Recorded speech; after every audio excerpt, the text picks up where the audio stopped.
amigos e amigas, estamos começando mais uma edição do nosso TVI News aqui pela TVI, canal 24.2 da operadora TVC para o sul da Bahia, abraçando Ilhéus e Itabuna, as duas maiores cidades aqui da região, pioneiras na TV por assinatura em todo o norte e nordeste do Brasil e centro-oeste, hein? Parabéns Ilhéus e Itabuna, em breve completaremos 20 anos juntos.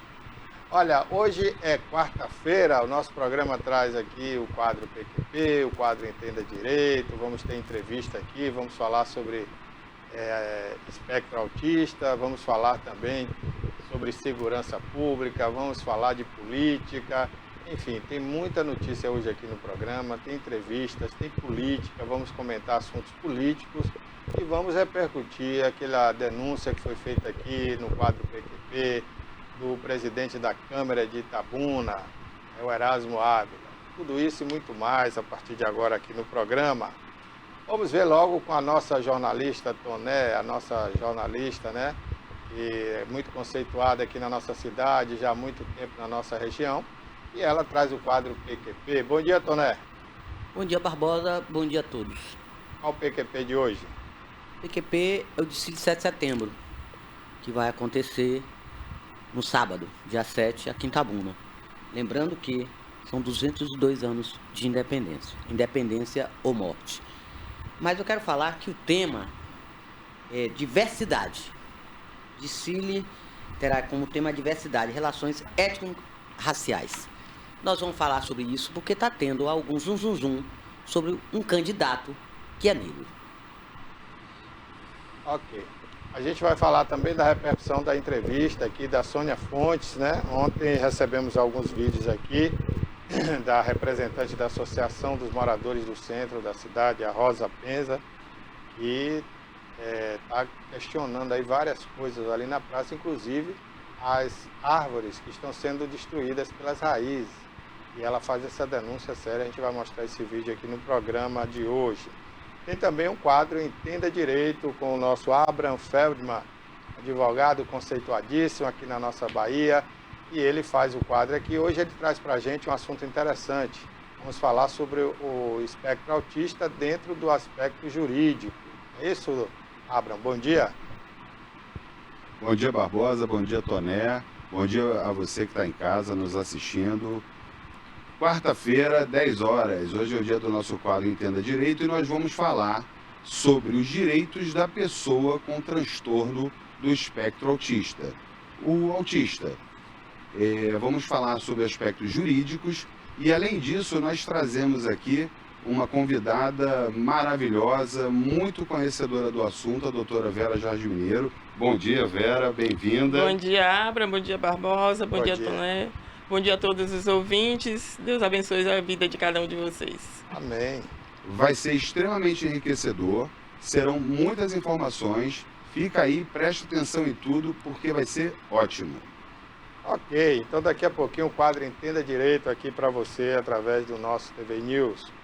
Olha, gente, estamos aqui no Alto das Comunicações, no bairro de Fátima, Itabuna, bem pertinho de Ilhéus, mas bem pertinho mesmo, aqui em plena Mata Atlântica.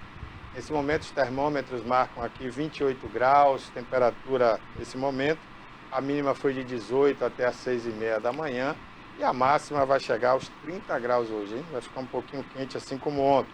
Céu azul de brigadeiro, não vai ter nuvens no céu a partir de agora, né? Sol forte aí durante todo o período. Ilhéus com 27 graus nesse momento, a mínima foi de 20, a máxima não passará dos 28 graus. Azul também o céu aí, total, né? Sol forte, é a previsão para Ilhéus. Daqui a pouquinho a gente fala de outras cidades também, tá bom? Essa é a previsão do clima-tempo, viu? Para hoje aqui, Itabuna e Ilhéus. Olha, gente, daqui a pouquinho também aqui no programa, a gente vai falar aí sobre as notícias aí que a gente anunciou ontem aqui. Não deu tempo, né, comentarmos, mas daqui a pouquinho a gente vai chegar lá, tá certo? Você que está cobrando aqui pelas redes sociais, daqui a pouquinho a gente vai comentar aqueles temas de ontem que anunciamos, mas não deu tempo, né? O tempo foi curto ontem, a participação aí do Gustavo Magalhães e de outras pessoas. Tivemos ontem duas boas entrevistas aqui, inclusive no quadro Bem Viver, né, com a Priscila, e aí não deu tempo. Mas hoje a gente vai falar aqui, viu? E vamos repercutir também aqui a notícia da prisão daquela influência digital que foi presa agora pela manhã em Recife. Já está repercutindo no Brasil inteiro. Ela que sonegou aí mais de 2 bilhões ao governo federal, né?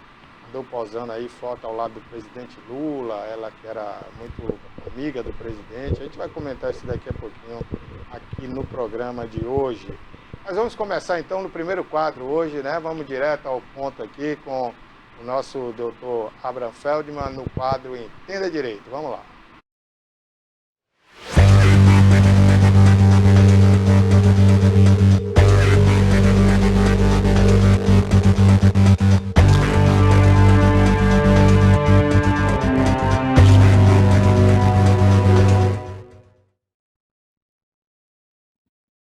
Bom dia mais uma vez, meu amigo, minha amiga que está nos assistindo. Como eu disse, nós vamos falar sobre o transtorno do espectro autista. Quais são os direitos do autista? Vamos abordar alguns assuntos médicos, que a doutora Vera Jasmineiro vai falar sobre esse assunto, e vamos comentar também sobre os direitos que ele tem, os aspectos jurídicos, e um pouco como conseguir esses direitos. Inicialmente, é importante a gente trazer à luz de que a Lei 12.764, ela considerou como o transtorno do espectro autista como uma deficiência e teve um impacto direto e enorme sobre a quantidade de direitos e garantias que essa pessoa com autismo tem, além de levar uma série de deveres, obrigações e responsabilidades ao poder público, ao setor privado e à comunidade de um modo geral. Todo esse arcabouço legislativo trazido por essa lei e diversas outras que complementaram e com que os seus direitos fossem efetivados, elas objetivam assegurar o direito à vida, à dignidade, à educação, à segurança, à seguridade social. E aí a gente fala de assistência social e de previdência social. Então são diversos direitos que a pessoa com autismo tem e a gente vai falar sobre eles. Além desses direitos previdenciários, a educação, isso tudo, também tem os direitos. A lei trouxe determinadas isenções de tributos, de impostos, como é o caso do IPI, do IPVA, no caso para compra de carro, a gente tem a isenção do ICMS, a isenção do IOF, a isenção do IPI. Além disso, existe também a isenção do IPVA. Mas, inicialmente, eu acho que é importante a gente conceituar, a gente saber o que é o transtorno do espectro autista. Doutora Vera, o que é? Explica um pouquinho para a gente e para quem está em casa o que significa. Então, começando, por que o autista ele é considerado, e na lei, né, ele está dentro ele é equiparado aos deficientes, porque ele está dentro do espectro de transtornos de neurodesenvolvimento. O que é isso? Né? Ele é genético, né? Então existem genes que causam, né, uma alteração no desenvolvimento da criança, e a gente sabe que esse desenvolvimento começa lá ao primeiro mês de gestação, quando a mãe ainda não sabe que está grávida, a maioria nem sabe, ali já está se desenvolvendo o sistema neurológico da criança. Então é muito importante que essas gestantes tenham um planejamento, que até mesmo antes da gravidez, tudo que ela faz, tudo que ela se alimenta, da maneira como está a saúde dela, vai implicar no desenvolvimento neurológico dessa criança. Então a gente chega ao primeiro mês, segundo mês está ali desenvolvendo, então tudo que a mãe tiver de transtornos, de doença, se ela faz uso de drogas, se fuma, se bebe muito, então todos esses fatores, elas vão influenciar naquele desenvolvimento que está ocorrendo já desde o início da gravidez. Então, o autista, ele tem um transtorno genético. Isso é muito importante de ser dito, porque ele é permanente. Daí a lei equiparar ele com o deficiente, porque ele tem um transtorno permanente. E a gente vai precisar equiparar ele a todas as pessoas na sociedade, daí entra a lei para poder equiparar ele realmente com todos os seus direitos e ele possa viver a vida, né, de uma maneira mais igualitária. E a gente vai falando aos pouquinhos o que tem de transtornos que precisa de apoio, né? Hoje em dia a gente tem, a cada 36 nascidos vivos, um é do espectro autista. A cada 36, um? Isso, já foi 1 para 10 mil, hoje em dia já está 1 para cada 36. Então, dentro de uma sala de aula, sempre vai ter um autista. O professor é uma pessoa importantíssima no diagnóstico de transtornos que estão acontecendo com aquela criança. A mãe, todos os familiares que percebam que existe um transtorno, precisa sinalizar para que aquilo seja avaliado pelo profissional, né, que pode ser o pediatra, que pode ser o médico da atenção básica, o médico da família, que a criança e a família tenham acesso, tá? A mãe, como ela fica com o bebê muito mais tempo, na maioria dos casos, os pais participativos, que a gente sempre parabeniza, né, que nesses casos do espectro autista existe muito sofrimento, né, não é uma modinha, vamos dizer logo isso aqui, né, que existe muitos diagnósticos hoje em dia. Por quê? Existe muito diagnóstico porque hoje em dia a gente já consegue colocar o autismo e todos os sintomas que ele tem dentro de uma classificação à parte. Antigamente era confundido com esquizofrenia e aí ele ficaria num outro capítulo e não era diagnosticado como autismo. Então, hoje em dia, além de aumentar o número, se faz muito mais diagnóstico, as pessoas começam a se capacitar mais para atender.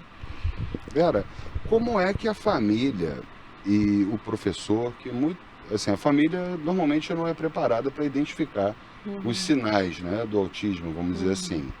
E o professor também muitas vezes não é capacitado para isso. Como é que eles conseguem identificar isso na dinâmica do dia a dia, naquela dinâmica social da escola, no almoço de família? Como é que ele consegue identificar isso? Então, já chama a atenção que os pais precisam se capacitar, os professores precisam se capacitar para identificar todos os sinais. São vários, é um espectro, é como um arco-íris que tem um espectro de cores. O espectro autista, porque ele tem uma variação de sintomas muito variados. Você tem uma classificação de níveis, um nível de suporte, ele precisa de muito mais suporte para poder ele realizar tarefas. Então, o nível de suporte pode ser 1, pode ser 2 e pode ser 3, que é aquele que precisa de um suporte muito mais intenso para fazer qualquer atividade, tarefas diárias. Certo? Então, voltando à sua pergunta, como é que os pais podem identificar? E na maioria das vezes a mãe percebe, né, que aquela criança, aquele seu filho é diferente da outra criança, tá? Então, não deixar para depois, isso é muito importante. Se você percebe que há algo alterado, por exemplo, um bebê que não olha nos olhos ao nascer, com 12 horas o bebê já olha no olho da mãe. O bebê autista, ele não olha. O diagnóstico não precisa ser tão precoce assim, mas já são sinais que você vai ter alguma alteração e aí você pode fazer terapias antes mesmo que seja um diagnóstico definitivo. O bebê depois ele começa a balbuciar, a fazer aquela troca de fonemas, né? E depois esse balbucio já tem consoantes, ele já vai ficando mais complexo aquele balbucio até que ele vai chegar à fala. Isso não acontece no bebê autista. Você tem um bebê também que só chora, precisa ser embalado o tempo inteiro, ele não se acalma de jeito nenhum. Isso é para chamar a atenção. Um bebê que simplesmente não chora, um bebê que fica parado, ele acorda e fica quieto no berço. Então isso é para se chamar a atenção.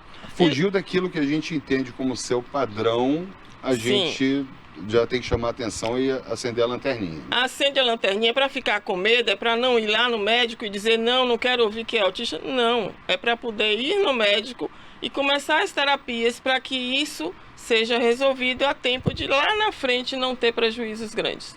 Até porque também é um direito da pessoa com transtorno do espectro autista, e é um direito, Barbosa, importantíssimo, o diagnóstico precoce. Porque quanto antes começa a tratar, aí doutora Vera me corrija se eu estiver errado, maior possibilidade do grau de autismo dele não evoluir, estagnar ou até mesmo regredir. Sim. Então, realmente, o diagnóstico precoce é importantíssimo.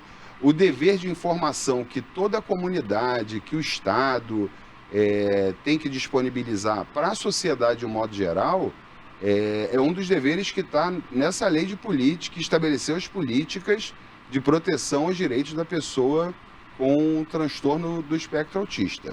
Inclusive também para não maltratar a criança sem saber o que ela tem, né? Sim.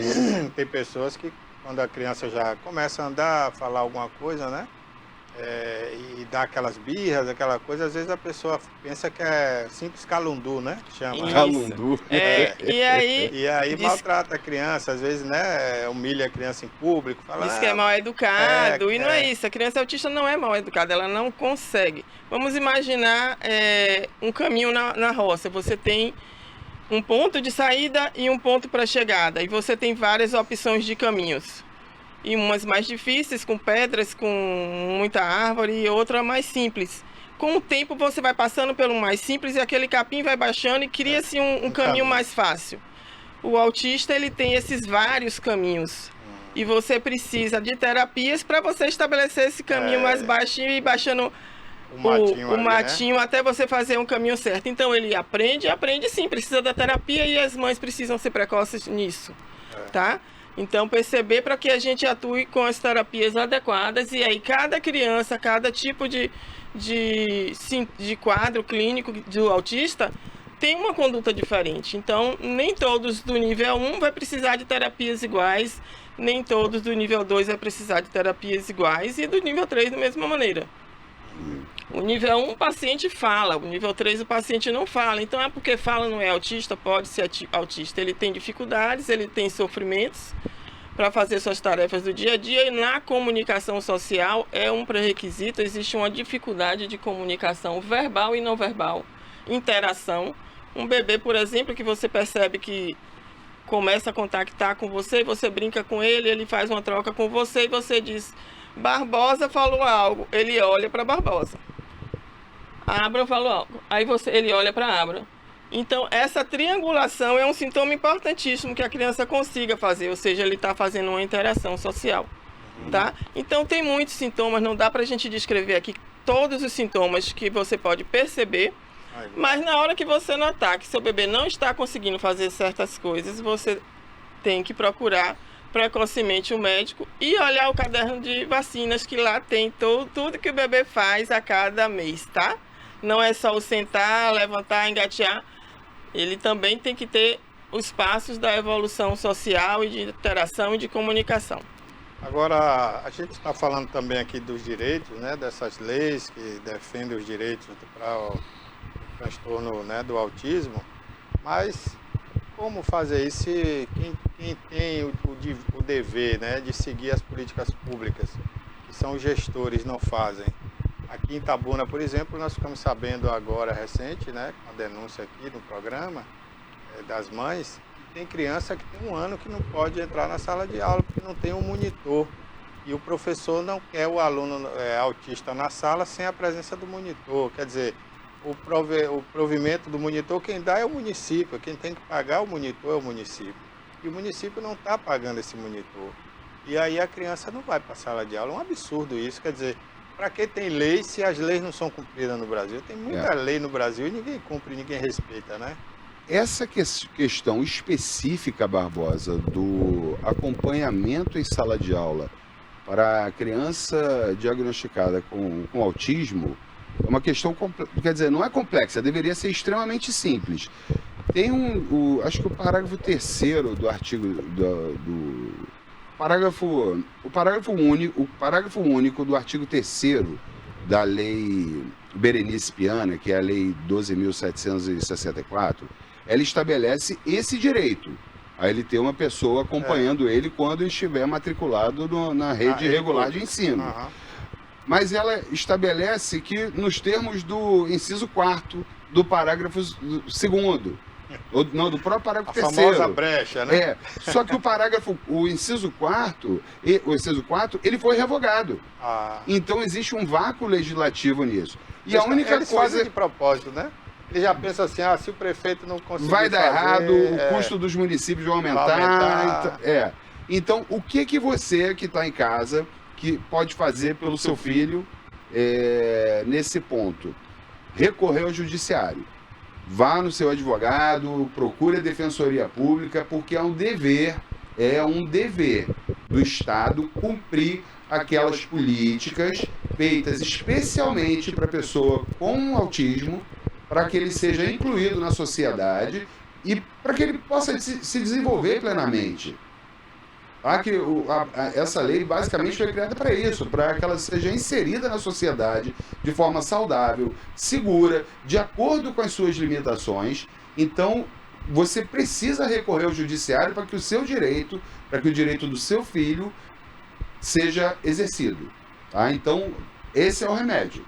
Se o Estado não cumpre, a gente tem que recorrer ao judiciário, que ele vai mandar cumprir.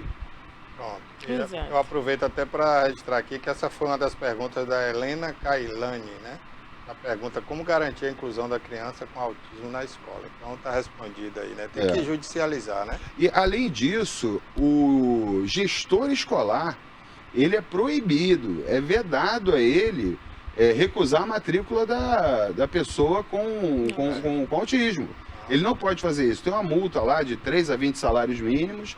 E no caso do professor, do gestor escolar, servidor público, aquele que através de concurso público ou por nomeação é diretor da escola, ele, em caso de reincidência, obviamente garantido o contraditório e ampla defesa, ele perde o cargo de professor, ele perde o cargo de gestor escolar.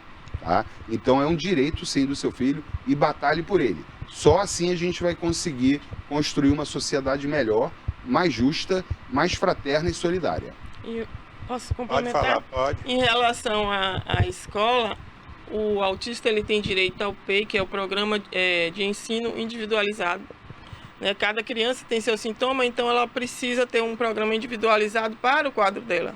Se ele tem sensibilidade a barulho, que ele não fique próximo à janela. Então, é só um detalhe em relação a um tipo de sintoma, tá? Mas a criança pode ter vários sintomas que tem que ser adequados dentro do programa de educação. Ele tem direito ao atendente terapêutico, né? Que é aquele que acompanha em casa, que acompanha nas clínicas com psicólogos, que ele aprende a manejar a criança dentro da sala de aula. A criança tem direito a estar com esse atendente junto na sala de aula, além do atendente de educação, que é o que a escola teria que ter, que é para ajudar o professor na sala de aula com aquele aluno. Sim. E com o seu programa especializado. Eu vou pegar o gancho aí, porque tem uma pergunta para fazer diretamente a ela, mas eu vou fazer a Bárbara aí. Negócio de direitos, como estamos falando de escola. E no caso de bullying, as outras pessoas da escola, dentro da sala de aula, fazendo bullying sem saber que a criança tem espectro autista, os pais vão responsabilizar judicialmente quem? O gestor, o professor, quem?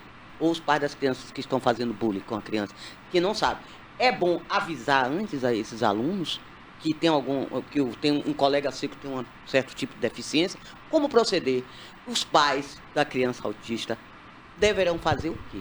Procurar a direção da escola ou procurar diretamente já os direitos do autista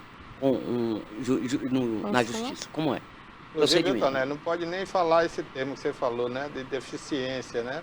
Na exatamente. verdade, ele está dentro de um espectro. Mas, então mas os coleguinhas ignoram. Então, como proceder? É um transtorno. Como fazer aí? Eu vou falar rapidamente, mas acredito que a doutora Vera vai complementar o que eu vou falar de forma maravilhosa. Primeiramente, eu entendo que deva procurar a escola. É dever da escola, é uma obrigação da escola, é um dever prevenir esses atos de bullying. É um dever dela que essas condutas sejam combatidas. Sim, mas desculpa, mas aí vai ficar um pouco de preconceito. Vai avisar aos alunos: olha, nós temos um coleguinha que tem uma certa deficiência. Como aí que piora tudo. Aí piora. A deficiência já está, na verdade, discriminada, né? Não existe assim um roteiro, uma lei que trate especificamente disso. Sim, mas isso é para ruim para a criança autista, né? Inclusive para os colegas também, que não sabem. Eles usam muito o termo especial, né? Tem uma criança especial. Na verdade, assim, na escola, as crianças, a inclusão inclui o fato das crianças que são típicas saberem que existe uma que é diferente As dela. crianças E ditas, vamos todas dizer, somos entre aspas, e normais, todos são certo. diferentes. Atípica, né? Você até usou o termo bom aí agora, para não usar deficiente, né? É um termo, é uma pessoa atípica. E se trabalha a diferença de cada um. Todos somos diferentes. Até para culturar todo Isso, mundo, porque né? isso é inclusão. verdade, Ele precisa participar de uma maneira natural dentro da sala de aula. O bullying é terrível, né? E aí o pai da criança que faz bullying tem que tomar a frente dessa criança. O pai das outras crianças que assistem e não fazem nada também tem que tomar a frente. questão de Ou educação. seja, toda uma questão de informação. Também, né? Tá? Mas Principalmente a a partir escola dos precisa pais. ser informada na hora que existe alguma coisa, né, que existe algum fato ocorreu e essa criança que sofreu o bullying, ela vai para casa e ela fica mais triste, ela começa a não comer, ela muda o comportamento. Tudo isso gera um transtorno muito grande, não só no momento, mas também para o futuro e até para sempre. Tá? Então a gente está até no Setembro Amarelo, a gente tem que ter cuidado. O transtorno do espectro autista também está associado com um quadro de transtornos de ansiedade, de depressão, né? Maior número de tentativas de suicídio lá na frente, se não tratados. Então, precocidade, sim, precocidade, sim, precocidade, sim. Tem que fazer terapias, tá? Tem que levar ao profissional, ao psicólogo, ao médico. E aí precisa de TO, vai para o TO, que é o terapeuta ocupacional, vai para o fonoaudiólogo. Então tem uma grade de profissionais muito grande, é multiprofissional. É multiprofissional. Ó, a Lúcia Ramosa, ela pergunta aqui, existe muita dificuldade para conseguir terapias, até mesmo pelo plano de saúde. Qual seria a solução? Judicializar também? O paciente com a vida, e o plano de saúde trata essa pessoa como uma vida para eles, tá? É uma vida que custa caro para aquele plano de saúde, tá? Então, havendo indicação médica para determinado tratamento ou para determinados tratamentos, porque o tratamento da pessoa com autismo é um tratamento multidisciplinar, no caso de recusa injustificada ou com uma justificativa aquela desculpa, né? Vou dar uma desculpa aqui só para negar, recorra ao judiciário porque ele vai garantir o seu direito. Procure seu advogado, a Defensoria Pública, ele vai fazer garantir o seu direito. E você tocou num ponto importante, Barbosa. Os planos de saúde, eu já vi diversas vezes, negaram a contratação negaram a contratação do plano de saúde porque a pessoa tinha o autismo. Né? Porque é obrigado a declarar, né? Se já existe alguma comorbidade. Mas o autismo não é doença anterior, o autismo é transtorno, não pode ser considerado doença, então não é impeditivo para fazer o plano. Mas é o que ele está dizendo, né? Quer dizer, o plano ainda, mesmo sabendo disso, nega, né? Ainda tenta, muitas vezes consegue. Os pais que estão contratando o plano de saúde, ou até o próprio autista na idade adulta, que vai contratar o plano de saúde dele, não sabedor deste direito dele e de que o plano de saúde não pode negar a contratação do seguro-saúde, ele deixa isso para lá. E ele não é tão bem atendido na rede pública. Então, é um direito, é uma garantia da pessoa com transtorno do espectro autista ter, sim, o seu plano de saúde. Agora, aproveitando que tem a presença da médica, né, e do advogado, qual a importância do laudo médico para facilitar tudo isso na parte legal, na parte das leis, né, para se cumprir leis? Aí envolve plano de saúde, vai envolver uma série de outras coisas, né? Aí qual a importância, como fazer esse laudo, como é que funciona isso? Então, esse laudo é importantíssimo para a gente conseguir que o judiciário consiga os direitos do autista. E nesse laudo precisa ter todos os dados possíveis da sua criança atípica. Para isso, o médico precisa contar com que os pais descrevam exatamente o que acontece com ele, quais são as dificuldades. A gente pede vídeos, tá? Porque às vezes no momento da consulta a criança não apresenta tal sintoma que a mãe percebe em casa, então faça vídeo, leve para o médico, ele vai ajudar ele a construir esse laudo. Esse laudo precisa dizer quanto tempo de terapia ele precisa fazer, Ele vai precisar dizer que esse tratamento é dinâmico, às vezes ele vai precisar aumentar o número de terapias, às vezes ele vai precisar mudar de terapias, tá? E que é multidisciplinar, precisa dizer o tempo que cada terapia tem que conter, porque não adianta ele dizer que é 30 minutos e depois o paciente chega no consultório, ele está em crise, está agitado, até que se adapte e comece realmente a terapia, 30 minutos não vai dar. O grau do transtorno. Isso, o grau dos transtornos. Então, precisa ser muito bem detalhado para que ele não possa ser negado. E falar também da urgência, porque existe uma janela de oportunidades. O bebê, como eu falei, ele começa a desenvolver o seu sistema neurológico no primeiro para o segundo mês e vai crescendo. Até 2 anos de idade é a maior oportunidade que se tem de corrigir. Você pode tirar uma criança do nível 3 de suporte para o nível 1. Ou seja, a criança evoluir adequadamente se ela é tratada precocemente. Então, precisa tratar precocemente para poder você tirar a criança de um nível muito substancial de suporte para um nível de menos suporte, tá? O nível 1 que a criança consegue falar e consegue pedir água, consegue tirar a roupa, consegue vestir o sapato, né? Então, são atividades que a gente não pensa que são simples, mas lá na frente vai pesar muito mais. A criança vai ter muito mais demanda, vai ter que ir para a escola, vai ter que trabalhar lá na frente. Então, são demandas que a criança, no início, parece bobagem, parece pouco, mas ele precisa aprender a falar, ele precisa aprender a solicitar o que ele está necessitando naquele momento, né? Então, esse laudo precisa conter todas as características da sua criança para que a gente construa um laudo que possa ser atendido judicialmente. E a importância desse laudo é tão grande que, além de tudo, ele vai embasar também os benefícios sociais.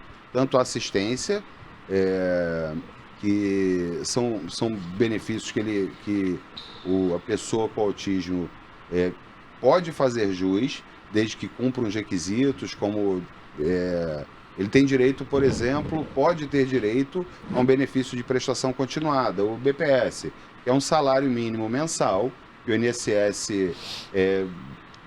entrega para essa criança, para o seu tratamento, para que ele tenha uma condição de vida melhor, mas aí ele precisa ser considerado como uma família de baixa renda.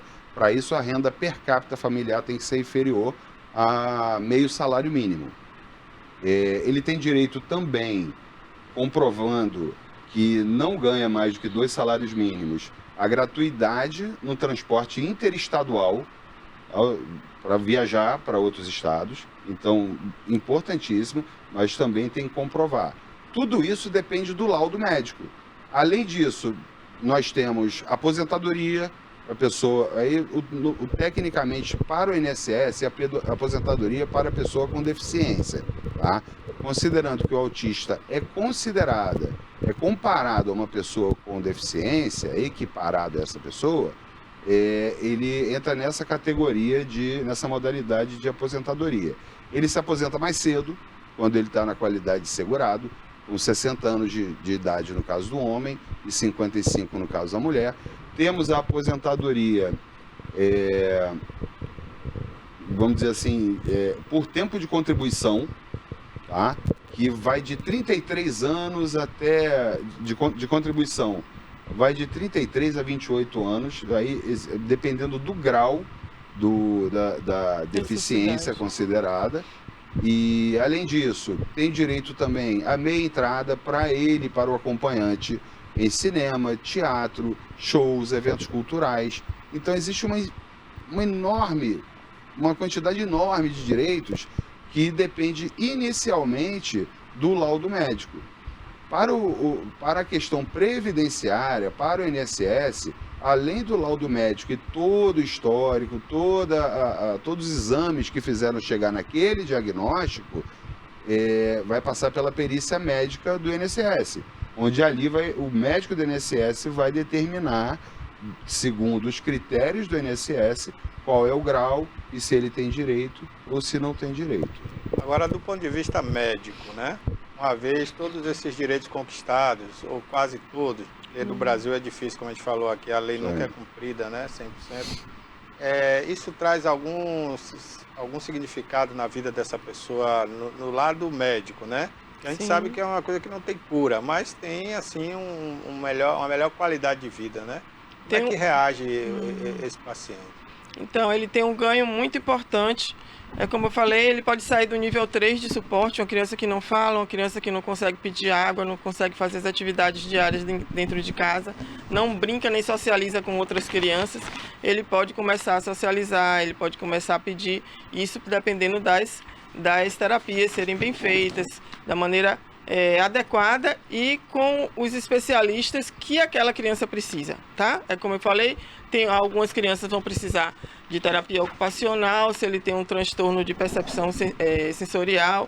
Tem crianças que não conseguem colocar a planta do pé no chão, elas andam de ponta de pé, né? Porque ele sente incômodo na hora que ele coloca o pé no chão, e aquilo para ele é um transtorno real. Para a gente parece simples, mas é um transtorno real.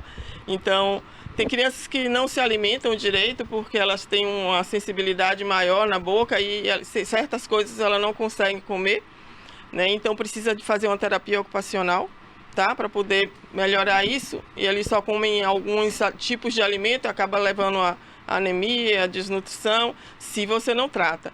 Tem crianças que têm transtorno do sono e você precisa trabalhar isso daí. E uma coisa importantíssima, transtorno do sono e tela são...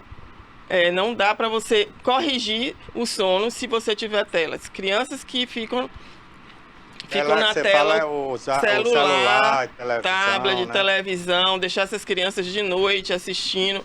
Tem idades que tem e carga horária de telas, né? Vamos dizer assim, para cada idade. E crianças pequenas até 2 anos não podem ficar em telas, tá?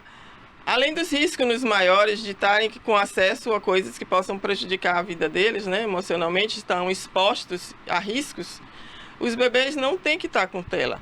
Eles têm que dormir 7, 8 horas da noite. Se não estão dormindo bem, às 12 horas, 10 horas, 8 horas que eles vão dormir, eles estão ali...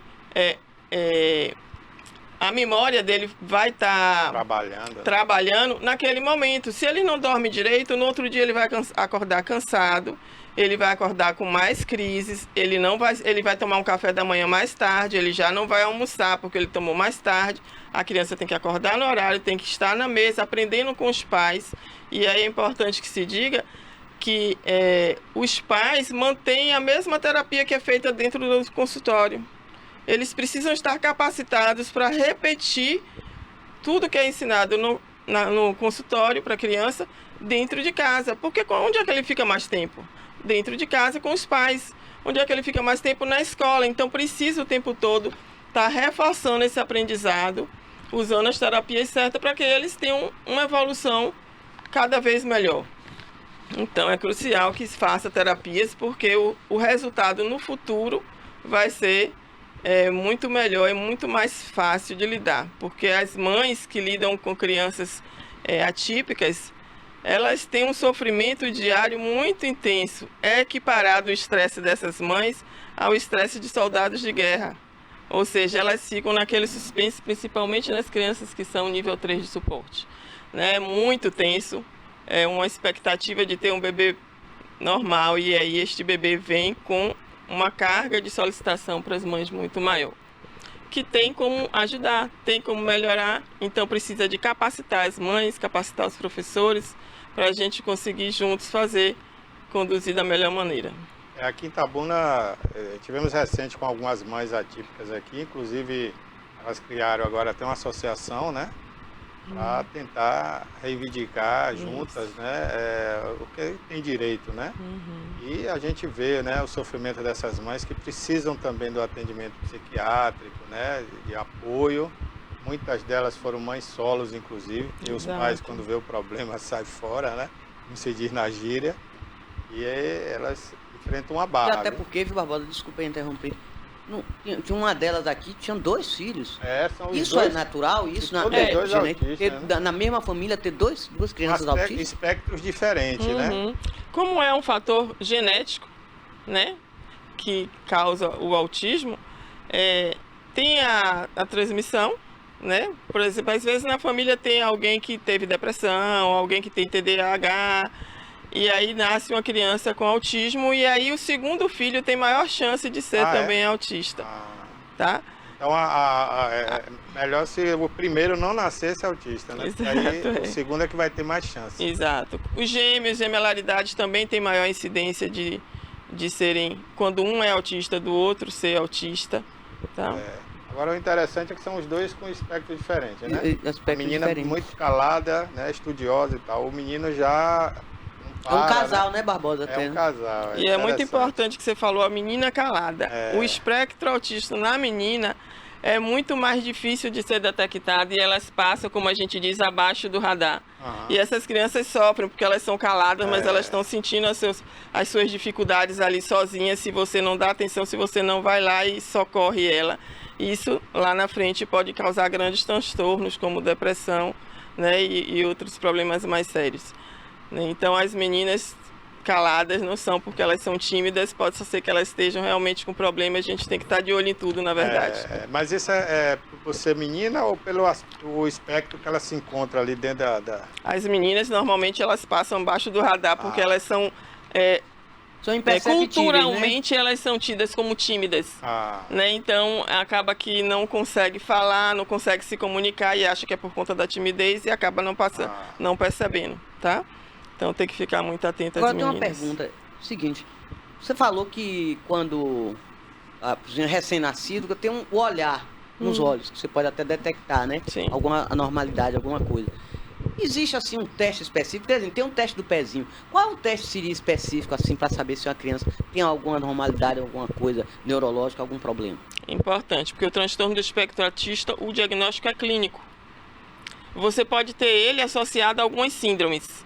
E aí você pode pedir alguns exames, mas nunca atrasar o diagnóstico e a conduta, o tratamento por conta de exames. Pedir exames para diagnosticar atrasa o tratamento. Se você percebeu que existe uma deficiência, né, um atraso naquela criança, então vamos tratar primeiro, né, estimular, tratar que eu falo é estimular, tá, nas terapias. E aí, se você perceber que aquilo está associado a alguma síndrome, você pede exames, mas não esperar exames para fazer a condução do caso, tá? Olha, a Lívia Bastos, né, ela diz assim, aqui na minha cidade é muito precária a terapia, só tem fonoaudiologia e ainda particular. Meu filho é autista, nível de suporte 3 e tem TDAH. Lívia Bastos, né, um abraço. Então, Lívia, capacita. É a resposta que mais fácil, mais importante, na verdade, para te dar. Se capacita. Tem cursos online gratuitos para mães no YouTube. Procura cursos de ABA, né, que é a terapia que você tem dentro do consultório do psicólogo e que a mãe tem que repetir em casa. Procura cursos sobre desfraude, sobre transtornos do sono, seletividade alimentar. Tem muita coisa na internet. E procura o seu profissional médico para indicar quais as terapias certas para o seu filho. E mesmo que não seja no seu município, ele vai precisar sim fazer as terapias, tá? Em outros municípios. Seja pelo SUS, seja pelo convênio, você tem que buscar esse atendimento, tá? Mas se você estiver capacitada, você vai ajudar seu filho muito. Só complementando aqui o que a doutora Vera falou, ainda que o tratamento que o seu filho precisa e que tem indicação médica não seja prestado no seu município, tá? Ele pode e deve ser prestado pelo Estado ou pelo seu plano de saúde em algum outro município. É um direito do seu filho o tratamento adequado e multidisciplinar. Tudo que ele precisar, ele tem que ter. Tá? Inclusive, Barbosa, alimentação adequada. Tá? A gente, assim, a pessoa com transtorno do espectro autista, se ele vem de uma família com condições financeiras, com recursos, é menos difícil. Né? Mas quando ele nasce em uma família com menos recursos financeiros, a vida daquela família é ruim, porque ela não consegue dar o tratamento que a criança precisa, ela não evolui, ela não melhora, ela provavelmente vai piorar. Então é um dever do Estado, prover tudo aquilo que aquela criança, aquela pessoa necessita E e como mãe, como familiar, você deve buscar fazer valer os direitos dela. Ô, doutora, no seu consultório costuma chegar mães com crianças que não detectaram o problema ainda e pensa que é outra coisa, e a senhora consegue detectar? Sim, a gente percebe que, por exemplo, as mães, é mais fácil a mãe perceber e aceitar e levar naquela dúvida, e o pai não aceitar de jeito nenhum. Não, você está inventando coisa. Né? Você está vendo coisa onde não existe. Então, isso atrasa, gente, não é para falar isso. Se percebe, se a mãe está falando, por que não ir procurar, não investigar? Né? A gente tem que realmente se antecipar à piora dos sintomas e não ficar com medo deles. Agora, a pediatra dá esse diagnóstico ou tem que procurar um psiquiatra especializado? Como é que funciona? Importante, porque existe um preconceito de que o autismo só é feito diagnóstico com um neurologista. E não, o pediatra, o médico da atenção básica, ele tem que saber perceber os sintomas, né, que é um diagnóstico clínico, e fazer o laudo, encaminhar para as terapias, para que mais pessoas sejam assistidas, mais pessoas não demorem tanto de fazer esse tratamento. A senhora atende aonde? Em Ilhéus? O meu atendimento é online, online. Né, e também em consultório na Clínica Crescer, tá, que é multidisciplinar. E no meu Instagram tem as orientações também das aulas, né, dos cursos que são... Depois mostra o Instagram dela aí, por favor. Que viu? são... o seu Instagram é gratuito. @DRA de doutora, DRA.Vera Jasmineiro. Vera... Jasmineiro, pé do Jasmim, Jasmineiro. Jasmineiro. Que bom, viu? É isso aí. Seu pai não botou só o Jasmim, botou logo um Jasmineiro. Tudo. Então vamos lá, daqui a pouquinho mostra aí, Silas, o Instagram dela aí. Quem quiser tirar mais dúvidas, né?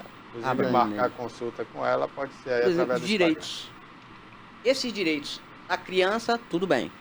E quando chega na vida adulta, existem alterações aí nesses direitos? Que tipo de alterações? Porque não poderão ser os mesmos da uma criança autista para um que já está na vida adulta. O que muda? Toné, alguns direitos são os mesmos. São os mesmos. Tá, o direito ao tratamento multidisciplinar, o direito à proteção da vida, dignidade, são direitos que não vão mudar desde recém-nascido até a morte, até o falecimento, até o óbito.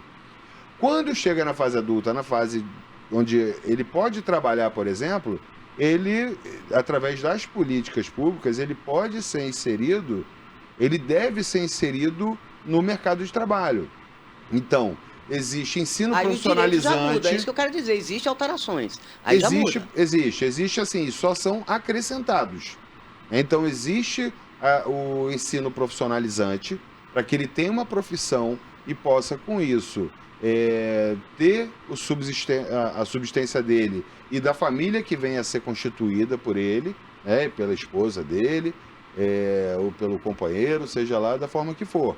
Então, os direitos mudam um pouco, sempre para melhor e sempre para acrescentar, nunca para piorar. Ele não tem nenhum desses direitos diminuído. E posso completar? Pode falar, por favor. E o que a gente tem que perceber é que as demandas é que mudam. A pessoa adulta autista, ela pode trabalhar nas terapias do mesmo jeito que as crianças, tá? E ela conseguir trabalhar. Nós tivemos uma palestra lindíssima de uma médica autista que já teve grandes transtornos e ela conseguiu chegar até o palco para falar uma palestra para 2.000 pessoas. Então, só ela sabe a dificuldade e todos os transtornos que ela passou até receber o diagnóstico, que muitas vezes o autista ele faz diagnósticos na fase adulta e passa por tantas dificuldades sem entender por quê. E na hora que ele recebe esse diagnóstico, ele começa a ser tratado dentro do espectro para poder ele ser inserido na sociedade igualmente igual a uma criança, né? Igual a criança tem direito. E a vida sexual? Eu vou entrando aí numa coisa mais íntima. É diferente no autista? Como é esse desenvolvimento? Por exemplo, da adolescência a passar para a vida adulta, para a fase adulta. Como é que se desenvolve esse espectro autista? Como é o comportamento do autista? Então, o que a gente tem é que, dependendo do nível que esse autista é diagnosticado, na fase da adolescência, com os hormônios se essa criança é agressiva, né? Se essa criança tem uma dificuldade maior de comunicação. De relacionamento, isso, né? De relacionamento, comunicação, né? Interpessoal, social. Isso pode dificultar, piorar nessa fase, tá? E também como eu falei no momento anterior, transtornos de percepção sensorial, né? Que a criança não bota o pé no chão, tá? Do mesmo jeito, qualquer contato, tem pessoas que não conseguem ter contato, tá? Então depende muito do nível da criança, do sintoma da criança ou do adulto, no caso, né? Que você está falando da relação sexual, do que ela consegue fazer, mas não existe nenhuma limitação, né, física que o impeça de ter uma vida sexual normal, tá? A não ser que ela tenha essa dificuldade, seja um dos sintomas dela. Ok. Bom, doutora, tem gente leiga aí que está querendo saber, né, para traduzir aí o que quer dizer TDAH, né? A TDAH é o transtorno desenvolvimento... Não, agora você troquei de foco. Transtorno de hiperatividade e depressão, tá?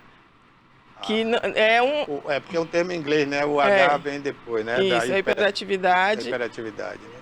E desatenção. Falei depressão porque eu estava no foco do autismo aí. Desatenção. Bom, um abraço aqui para Dean Brito, né? Fala aqui, doutora Vera, muito bem colocado.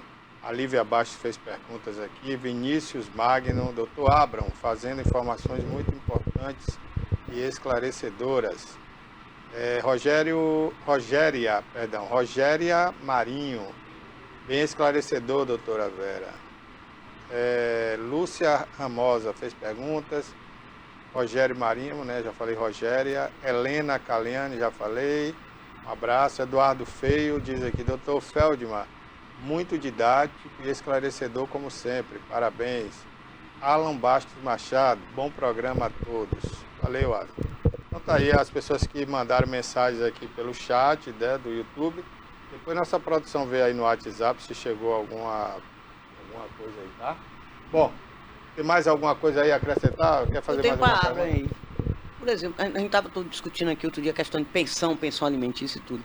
Em caso de separação do casal, a mulher pode incluir aí um benefício maior nessa pensão, por ter um filho com espectro autista? Ela tem esse direito?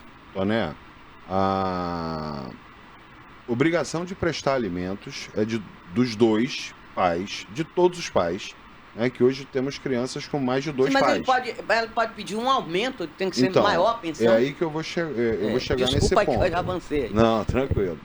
E a gente tem um binômio para o estabelecimento dessa pensão alimentícia, tá? Dessa prestação alimentar, que é a possibilidade de quem vai pagar, ou seja, a pessoa tem que poder pagar aquele valor, e tem o outro ponto, que é a necessidade. A criança, o alimentado, tem que necessitar.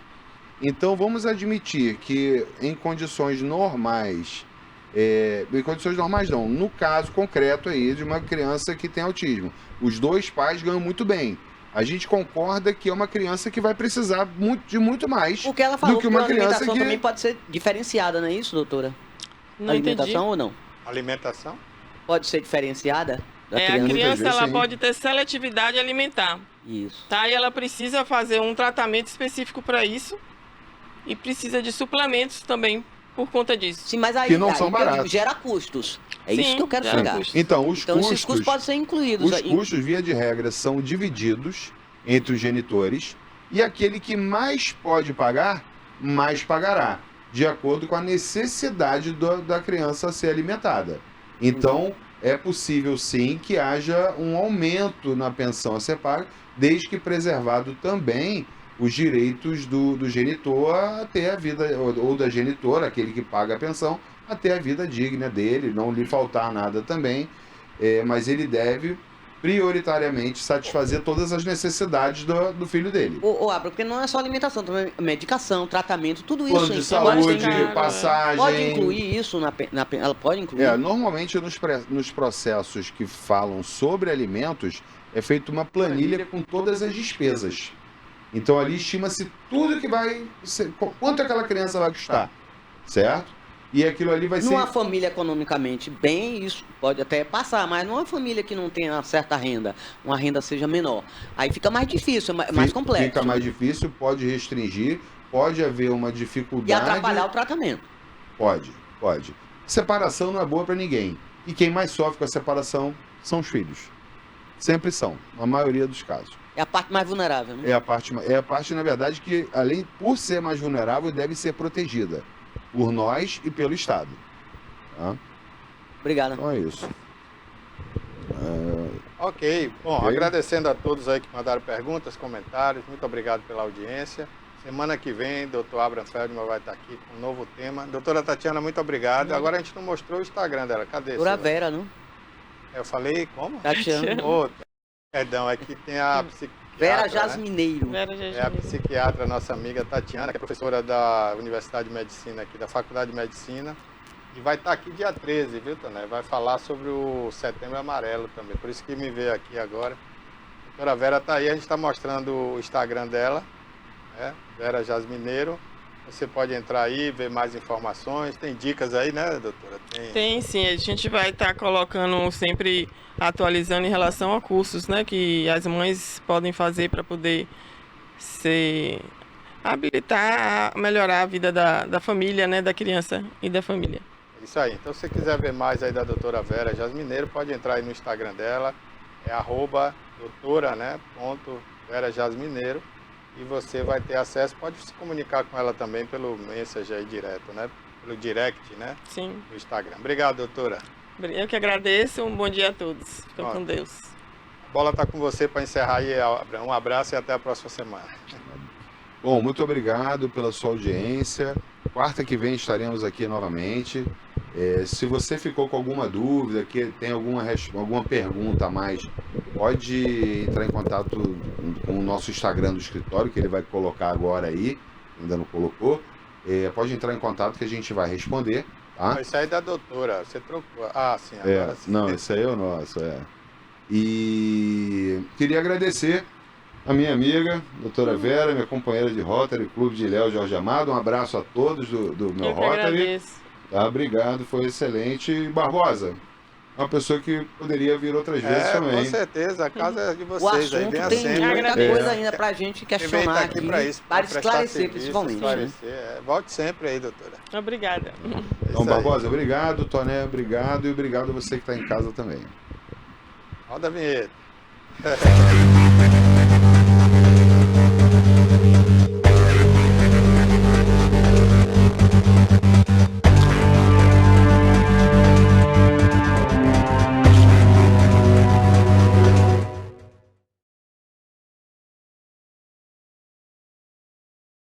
Por ali, ó. Pode ir. Essa foi a doutora Vera que passou aqui, né? Olha, gente, no programa de hoje a gente vai falar agora sobre um vídeo, né, que eu recebi ontem da Associação dos Moradores do Centro de Itabuna. Foi mandado pela Rosa Penza, né? Ela assistiu a entrevista aqui da Sônia Fontes. Tivemos outras ligações aqui também de outros moradores ali do centro que não entenderam algumas coisas, mas hoje não vai dar tempo de mostrar. Eu acho que não vai dar tempo, mas amanhã eu vou mostrar detalhadamente aqui, viu, pessoal? Muita gente com dúvidas aqui sobre a questão do viaduto. Eu recebi aqui o projeto da Sônia Fontes, entendi e vou tentar explicar para vocês amanhã como é que vai ser esse viaduto ali. Tem muita gente na dúvida. Quem vem do Banco Raso, vai para o shopping, vai passar por esse viaduto, não vai? Né? Tem várias perguntas. Esse viaduto vai ter para entrar na ponte, a pessoa está no viaduto e quer ir para a ponte. Então amanhã eu vou explicar melhor para vocês aqui, vocês que mandaram perguntas, tá? Sobre esse tema do viaduto ali e da ponte. Muita gente também com dúvida da ponte que ela citou aqui, da Bananeira, onde começa e onde termina essa ponte, né? Então eu vou tentar explicar para vocês aqui amanhã mostrando o projeto, tá bom? Mas agora eu queria mostrar um vídeo da Rosa Penza que ela mandou para a gente na Praça Camaquã, a Praça Otávio Mangabeira, onde está sendo reformado, né? E muita gente, segundo a Rosa me falou, está chateado porque as coisas não estão acontecendo como eles gostariam. E ela fez um vídeo mostrando lá as árvores que estão tendo as suas raízes danificadas. E essas árvores podem vir a cair futuramente até em cima de carros, de pessoas, né? ali na Avenida Beira Rio. Então vamos mostrar aí esse vídeo, Silas, está aí? Aqui. Mostra aí, por favor. Dia 2 de setembro. Tá aqui os quiosquezinhos Rui, da praça. As árvores, como é que são tratadas. Olha aquela lá, como é que tá. Olha a raiz daquela outra lá no fundo. O absurdo que tá. Cortaram a raiz. Acha que essa árvore vai segurar muito tempo aí. Então vamos ter mais área de circulação do que jardim. Olha só. Então, olha lá. A preocupação da secretária é porque as plantas, as árvores, as folhas, diz ela que suja. Ela não sabe que folha não suja, não. Mas o que a gente vai imaginar? Né? Isso aqui vai virar o quê? Uma praça de banho. Né? Quem vai fazer a gestão disso? Né? Então a sociedade civil vai se posicionar com certeza e não vai deixar essa praça morrer, tá? Porque as árvores já foram suprimidas, tá?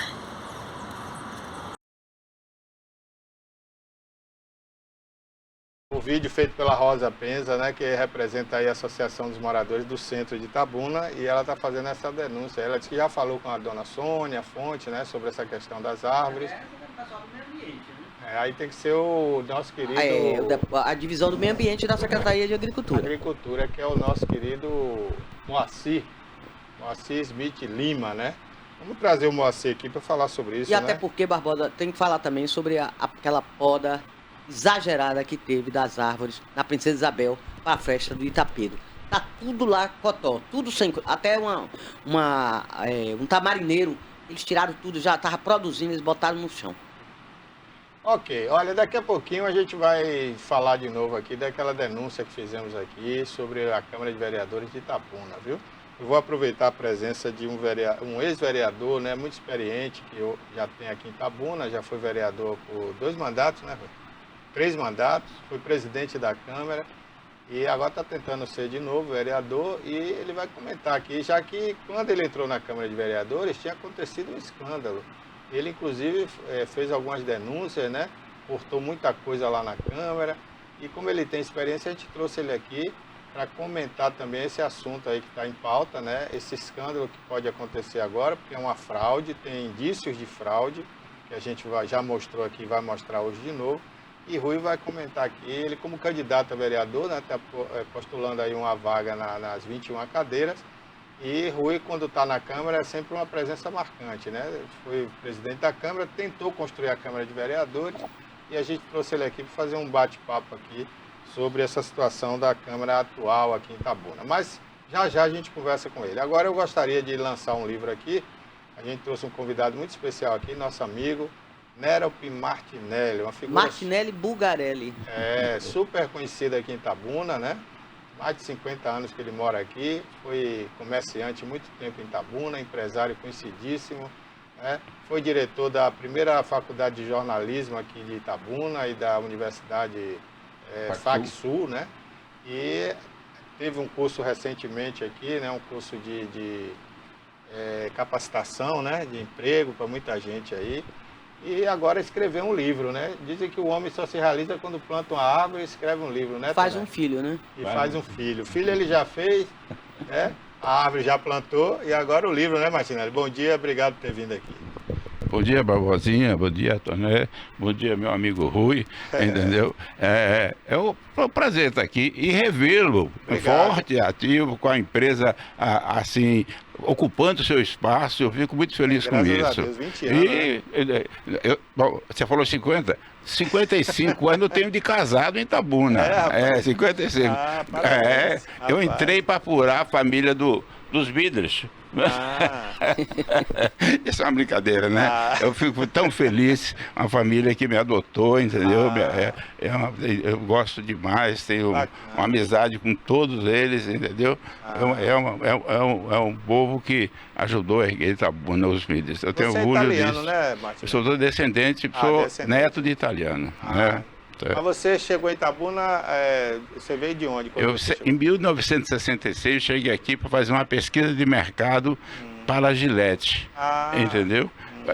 Pesquisa de uso e costume. Aí depois, naquela época, a Gillette só tinha aparelho de barbear e lâmina. Depois foram pesquisas, lançaram desodorante, creme de barbear, shampoo, um bocado de coisa. Eles foram ampliando, graças a essa pesquisa que nós fizemos aqui em Itabuna. Você veio de como é Jaboticabal? Eu sou natural de Jaboticabal, interior de São Paulo, na região de Ribeirão Preto ali. Aquela região ali. Quente, né, por sinal, ali, né? Quente. Tá tendo queimada lá, não? Tá tendo muito. Foi o foco das queimadas. Lá foi a região de... Porque é todo canaviais. Os canaviais todos ali, a cana quando cresce, a palha fica tudo ali. Então e a palha corta, né? Tem que e aí mesmo. quando você entrar um aqui, se aquilo é lastrado, não tem como apagar. É verdade. Hoje já tem a colheita mais moderna com máquinas, né, que evita que ela queima, mas nem todo produtor pode adquirir as máquinas, custam milhões, né? Não, é tudo com máquina, não tem jeito. Mas acontece que quando elas estão crescendo lá, já tem a palha, então... Tem que queimar, né? Já teve, aí eles tacaram fogo, exato. Mas vamos falar aí desse livro, Martinelli. É o primeiro livro, não? A gente começa a fazer coisa. É o primeiro livro, Barbosinha, Toilette, aos 81 anos de idade. Eu nunca tinha escrito nada. Nunca. Mas eu tive um AVC em 2019, entendeu? Um AVC. E aí eu era gordo com você, assim. Era forte, Não, não sou gordo. Viu? Eu tinha 135 quilos. Aí o médico falou assim, olha, você tem que perder 30, 35 quilos em 3 meses. Vai ficar... Pá. Aí o resultado, aí falou assim, procura um nutricionista, procura isso, aquilo. Eu falei assim, eu vou fazer a minha dieta aqui, eu mesmo. Aí então eu mesmo fiz minha força de vontade e fiz a dieta. Disciplina. E aí, minha nora e minha esposa falaram assim, pô, foi bacana isso que você fez, porque você não escreve um livro. Aí eu escrevi um livro. Depois eu falei, Barbosa, uma coisa que você entende muito, eu fiz um livro também pequeno, de 8 páginas, 9 páginas, sobre novas regras do futebol brasileiro. Depois eu vou até lhe mandar, você vai gostar, viu? Bacana. Aí, resultado, conversando com amigos, a turma do Kibe, né, Nilcinho Franco, ele falou, isso aí é gibi. Faz um livro. Aí, resultado, eu falei, pô, será que eu posso fazer um livro? Aí bolei o livro, fui criando ideia, Deixa eu ver. entendeu? Aí, esse aqui é sobre a dieta que você fez. Não, esse aí é o romance, livro. né? É um romance. Ficção, né? Ficção, claro. Era para Martinelli Bugarelli. Viu? Quem é Mariana? Ariana. O sequestro de Ariana. Então, e você vê, olha, Barbosinha, a gente aqui hoje, por causa dessa evolução da informática, hoje não tem mais livraria. Hoje entendeu? Tudo online, tudo muito, o pessoal lê, entendeu? Então a editora lançou tal. E aí, como é que eu fui fazer para vender o livro? Aí, amigo, Ribamar da Bom Sabor, bota para vender lá. Aí tá lá na loja Bom Sabor da Cinquentenário, e toda a rede dele vai vender o meu livro, entendeu? Antigamente a gente tinha aqui boas livrarias, né? Mas tinha, eu me lembro. Seu Teixeira, lembra de Teixeira? Dona Zíbia, né? Zíbia também, na Adolfo Maron. Tinha sim, entendeu? Mas fala um pouquinho aí da Ariana, né? É um romance com suspense, mistério, né? É estilo policial, né? Não. É só um romance mesmo. É um romance. Os ingredientes, né? Barbosinha, e Maria Antonieta, a história de um amor verdadeiro.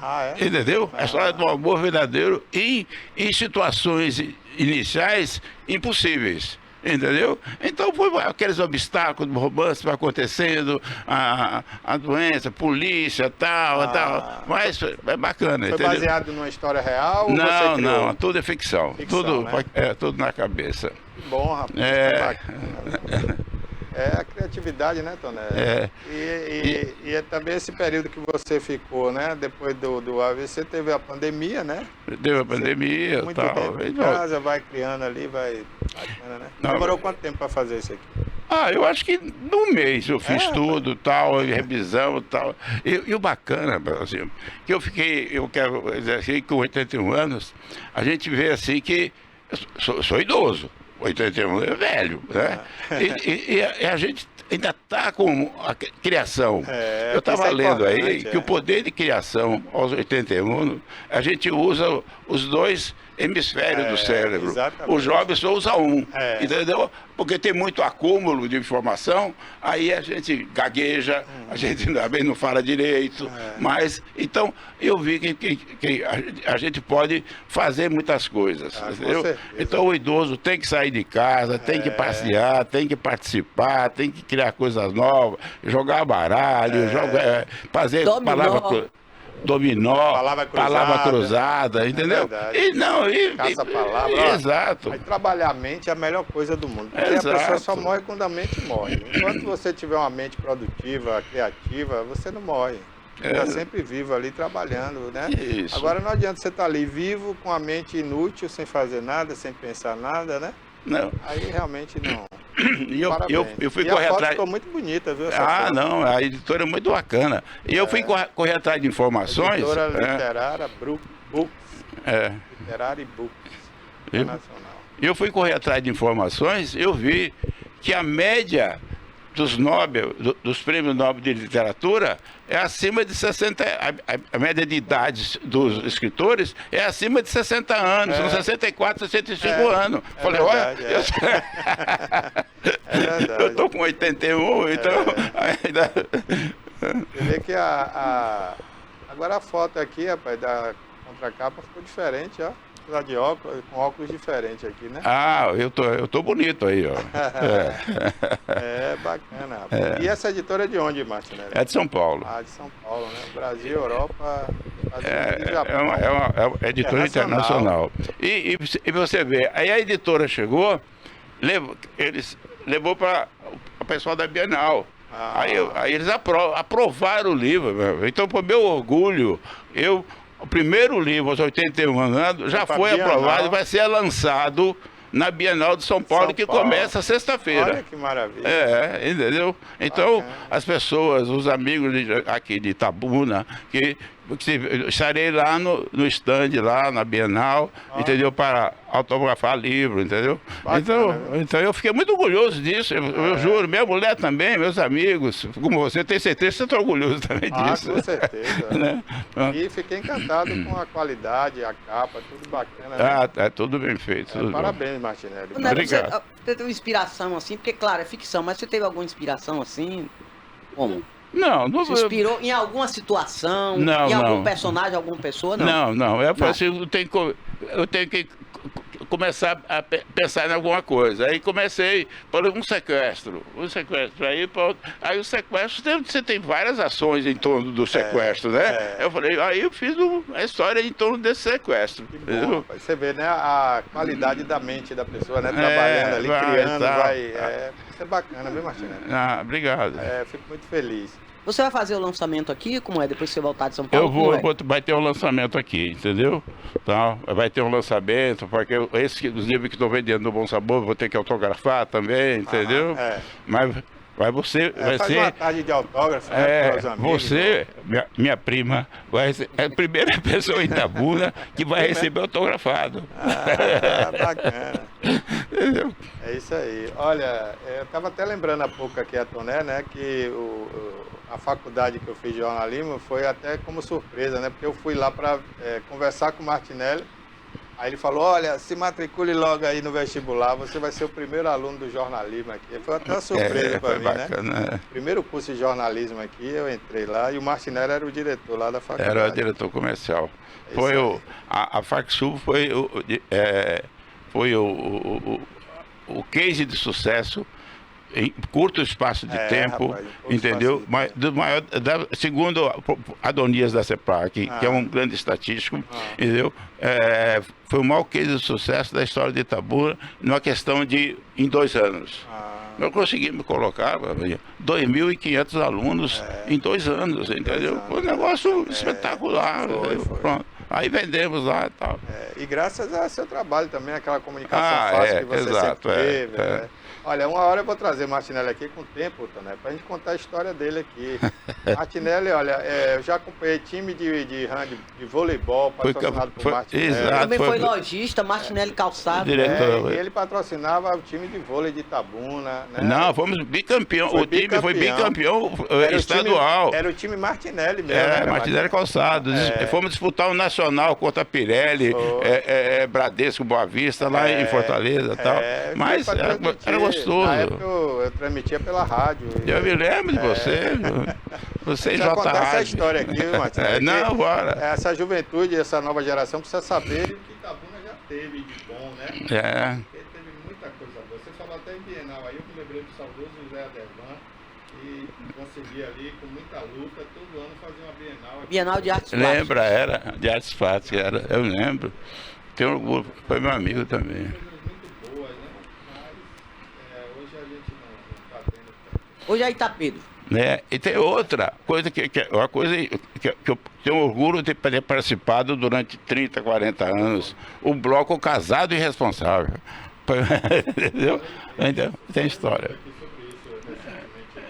O bloco, entendeu? O carnaval Junto com o de Nilton rua. Jega Preta. Eu e Nilton, eu e Nilton Jaga Preta. Eduardo Anunciação. Eduardo Anunciação. Zito Cordier. Zito Cordier.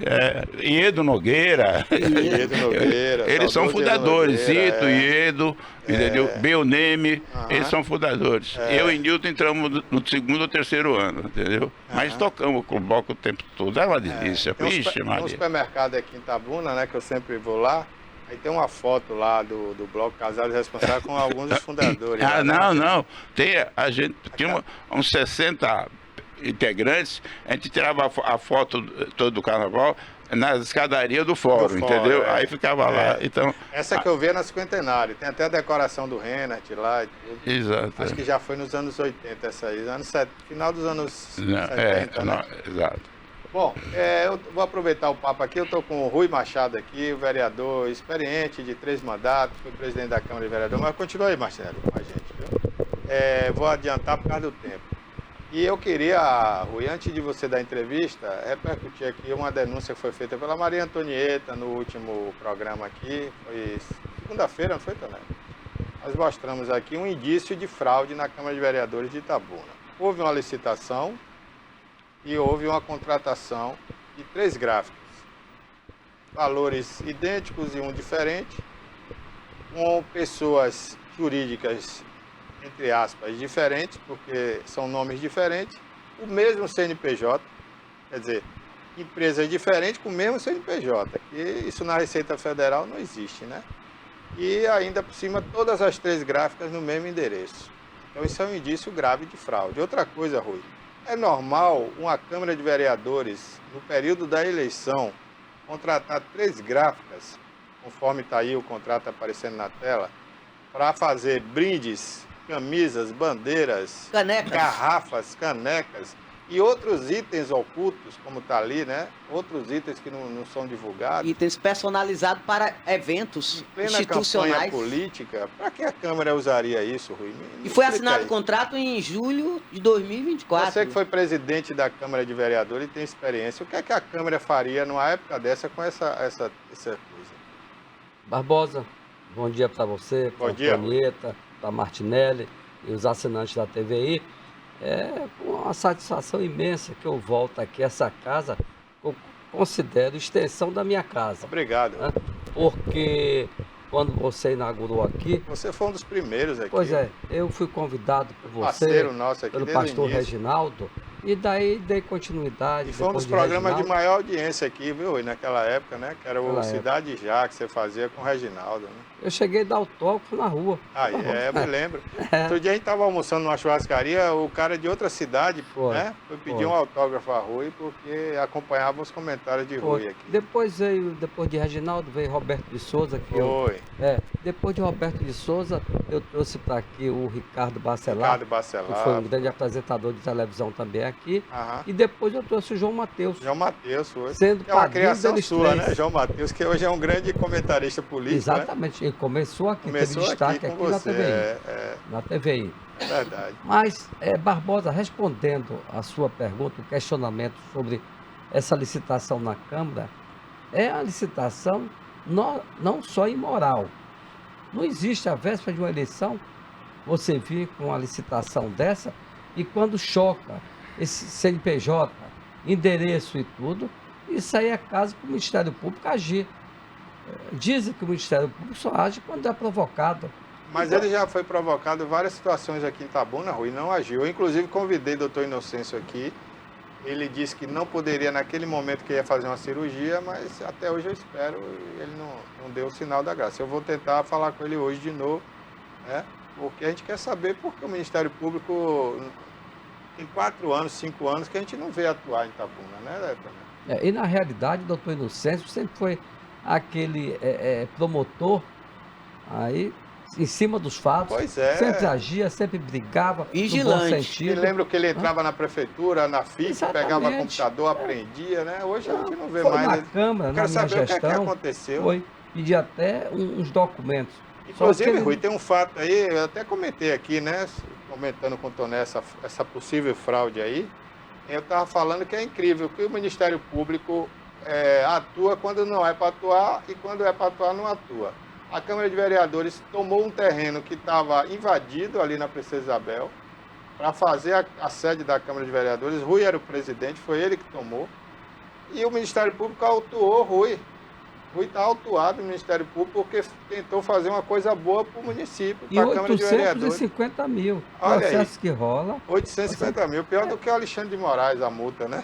E ainda o caso Barbosa, que eu tive que fechar todas as contas minhas em banco, tá? Que até foi sequestrado o dinheiro meu. Olha que Isso é, coisa. pela uma coisa como é que eu, em primeiro lugar, a Câmara não tem poder de abrir rua, de fazer nada. Quem abre é a prefeitura. É a prefeitura. Que tem. Em segundo lugar, era uma área ali da prefeitura que Que estava invadida e ninguém nunca fez nada. Qual a dimensão daquela área? Desculpa aí, Rui. 3.300 metros. Uma área que o empresário, que hoje já não está entre nós, foi uma perda, tá, né?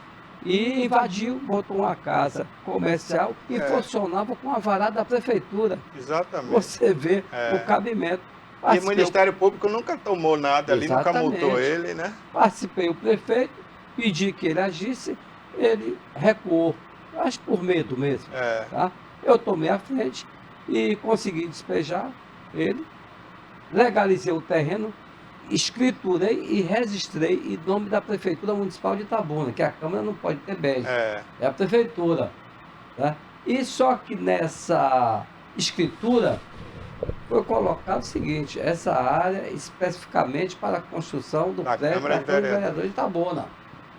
Tanto é que ficou ali, quem nasceu em Itabuna, conhece Itabuna, Martinelli principalmente, que pode dizer que é um filho de Itabuna, tem mais de 50 anos em nossa cidade, sabe que o São Caetano por ali sempre foi cheio ali de ribeirões. É brejo, né? Brejos, ribeirões, que ao longo do tempo a prefeitura, a população vieram aterrar. Ali onde é o Hiper Messias, que hoje é outro mercado, ali era um charco. E aquela área ao lado era um charco. Rapaz, ali... Até que nasceu até Taboa, né? Aquele negócio que dá em brejo. Para você ter ideia, eu peguei um dos melhores profissionais de Itabuna, que foi o engenheiro Chico França e o arquiteto Matheus Esquivel. Foi quem fez o projeto. Viabilizei tudo, sem ajuda de ninguém, nem do prefeito. Rui, tinha feito orçamento de quanto ia custar a Câmara? Naquela época, ele deveria ficar aí em volta aí de uns 3 milhões e pouco. Agora, veja bem, uma estrutura... Uma Câmara de vereador. Um auditório de 500 lugares. Mas eu soube que o atual vereador aí, Erasmo, gastou 3 milhões só na fachada da Câmara. Não, mais de 5 milhões. Mais de 5? Mais de 5 milhões. 5 milhões e ali virou assim o pavão misterioso. Porque bonito por fora e por dentro a possível. Só mexeu na parte externa. Os sanitários foram limpos. Não tem nada. Esse dinheiro foi gasto, Barbosa, dentro de um prédio que não é da Câmara de Vereadores. É de outro órgão da prefeitura. É da FIC. Exatamente.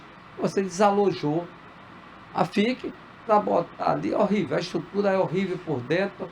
E o presidente não teve assim a preocupação de melhorar internamente. Ali é Centro de Cultura Josué Brandão. Foi feito para a cultura. Aí perdemos. Pertence à FIC. Pertence à FIC. Exatamente. Então, a FIC ficou sem a sua estrutura. Aliás, a FIC, rapaz, na administração passada de Fernando Gomes, foi a pior administração. E hoje foi na FIC. A Antonieta, que é jornalista, está de prova disso. Então, eu não sou de criticar. Não as deixou pessoas. nenhum legado.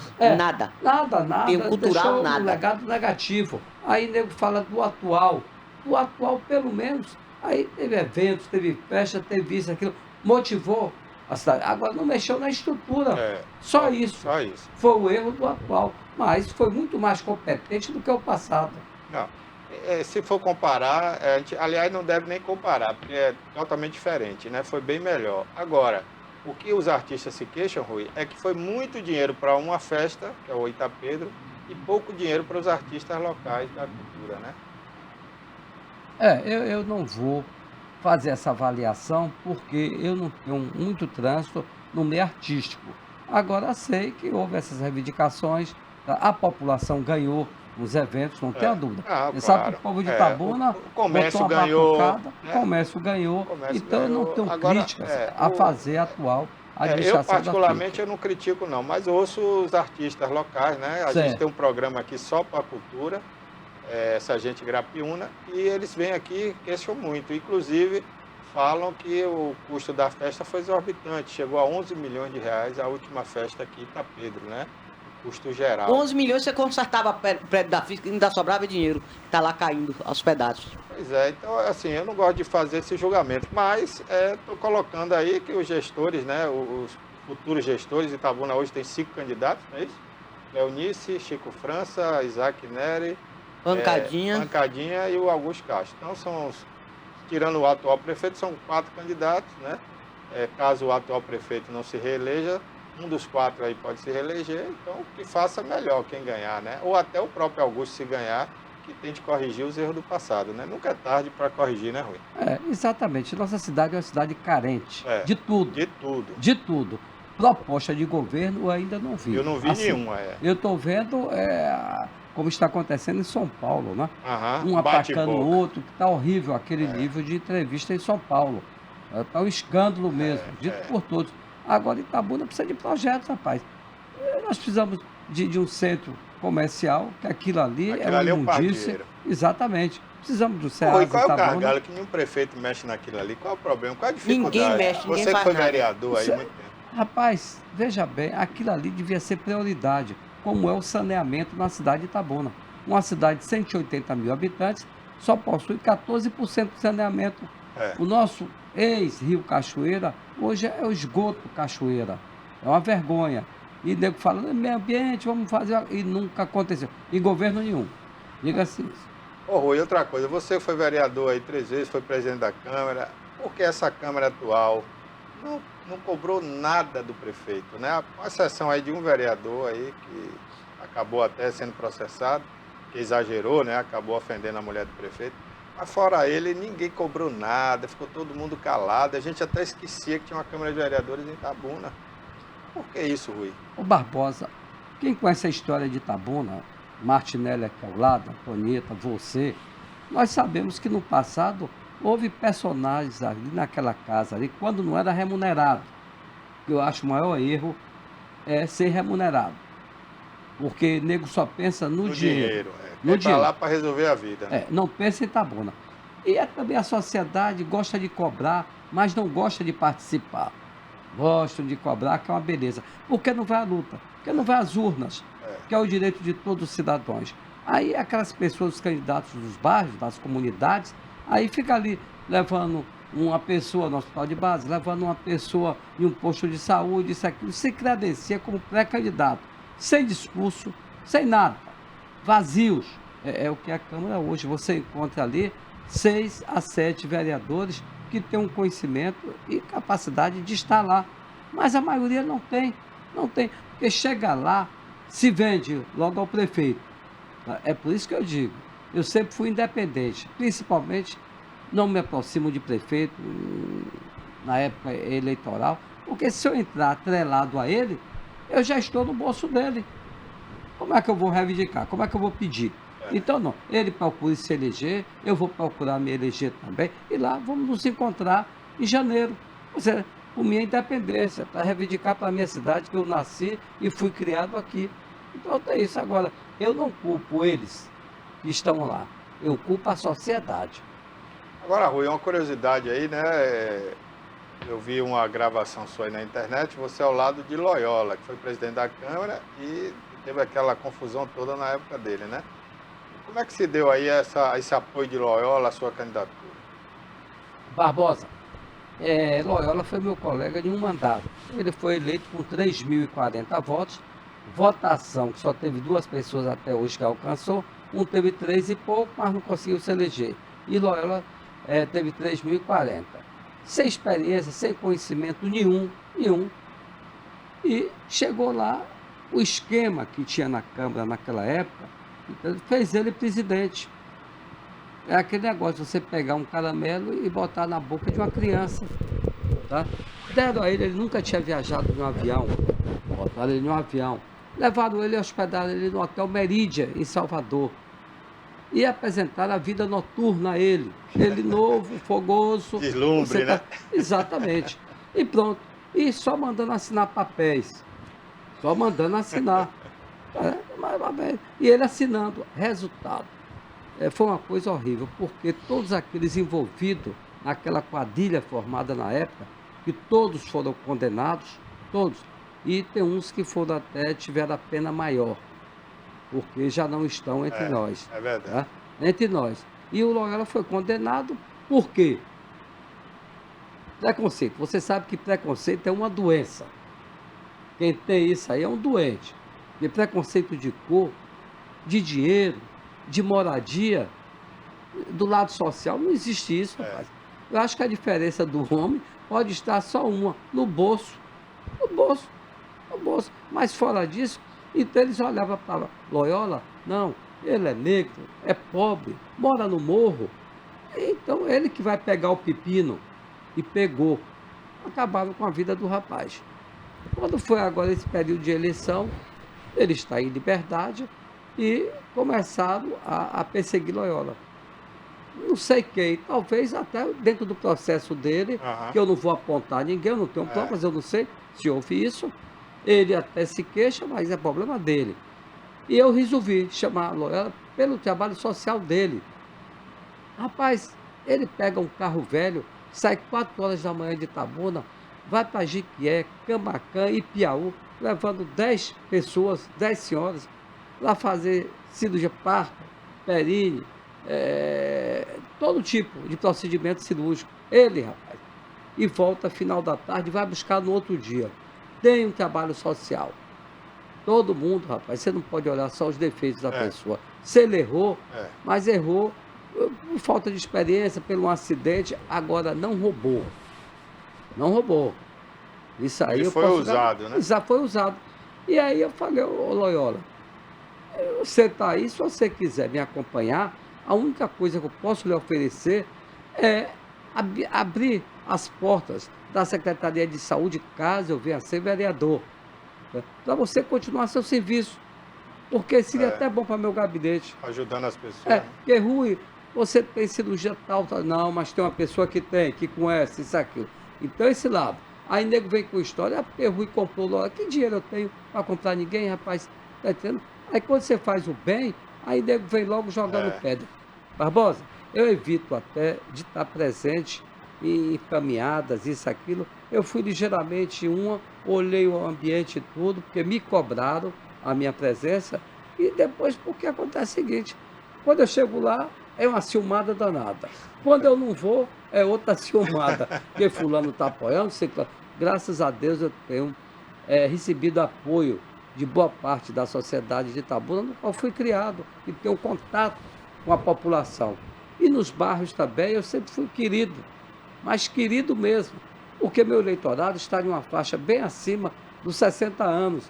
Eu conheço todo mundo e nunca deixei de me comunicar, de visitar, não na hora do banquete. Eu sou mais amigo na hora da dor, da família, no geral. Eu sempre procuro estar presente. Então, essa é a marca de Rui Machado. Ok. Ó, aproveitando que Martinelli continua aqui com a gente, né? Pedir para ele ficar um pouco aqui. Martinelli, você é mais de 50 anos na cidade, como o Rui falou, já é um filho de Itabuna. Como é que você sempre presenciou? Qual o comentário que você faria agora em relação às gestões que passaram por Itabuna? Me parece que você fez parte da gestão de Ubaldo, se eu não me engano, não foi? Não? Não. Foi de quem? Fala aí no microfone. Na gestão do Ubaldo... Fala aí no microfone, pega o microfone. No governo de Ubaldo, eu aproveitei o Rotary e nós fizemos aqui o programa Bom Menino. Ah, Bom Menino. Onde eu coordenei isso, botamos 300 menores. Nasceu o sítio do menor daí, não foi? Não, depois já... foi depois. Então, botamos 300 menores de faixa de 14 a 18 anos, ganhando meio salário e um turno ia para o colégio e outro turno ele trabalhava, aprendia uma profissão. Entendeu? Isso aí foi no tempo do governo, funcionava na cadeia velha lá. Tal. Onde é a FIC. Isso. Depois, hoje eu sou itabunense, graças ao título concedido por João Xavier, entendeu? Na época era vereador. E tenho orgulho daqui de Itabuna. Fui secretário do governo de Geraldo Simões de Indústria e Comércio. Também, entendeu? Qual a avaliação que você faz hoje da atual gestão, da política no momento atual? Ó, eu acho que Augusto, ele nunca alguém conseguiu tanto verba e tanto dinheiro, né? E está realizando. E tem com ele uma pessoa que fiz amizade com Sônia Fontes e Fernando, que é uma mulher de bem, excelente administradora, de iniciativa, honesta. Então é o que agradece muito o governo Augusto, que ele é muito águia, sabe tudo, sabe se virar direitinho, mas Sônia é o baluarte do governo dele. Eu gosto muito dela, é minha amiga, tenho orgulho disso. Entendeu? Eu tenho. Entrevistei ela aqui ontem. Sônia Fontes. Sônia Fontes. Eu tenho orgulho de estar aqui em Itabuna, não vou sair daqui, meus filhos que nasceram aqui criaram.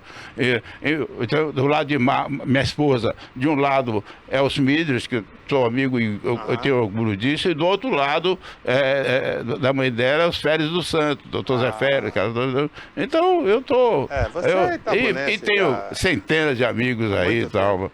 Tá bom. É isso mesmo. Eu agradeço a você, entendeu? Não, eu que agradeço a Tonete, aqui. Parabéns pelo livro, viu? Tá bom. E volte sempre aqui, viu? Vamos marcar pra gente falar sobre sua vida aí. Tá. Eu tô fazendo. Já tenho 25 títulos de crônicas. De crônica. Faz aquilo e tal, para desenvolver, entendeu? Agora, já fiz um outro romance.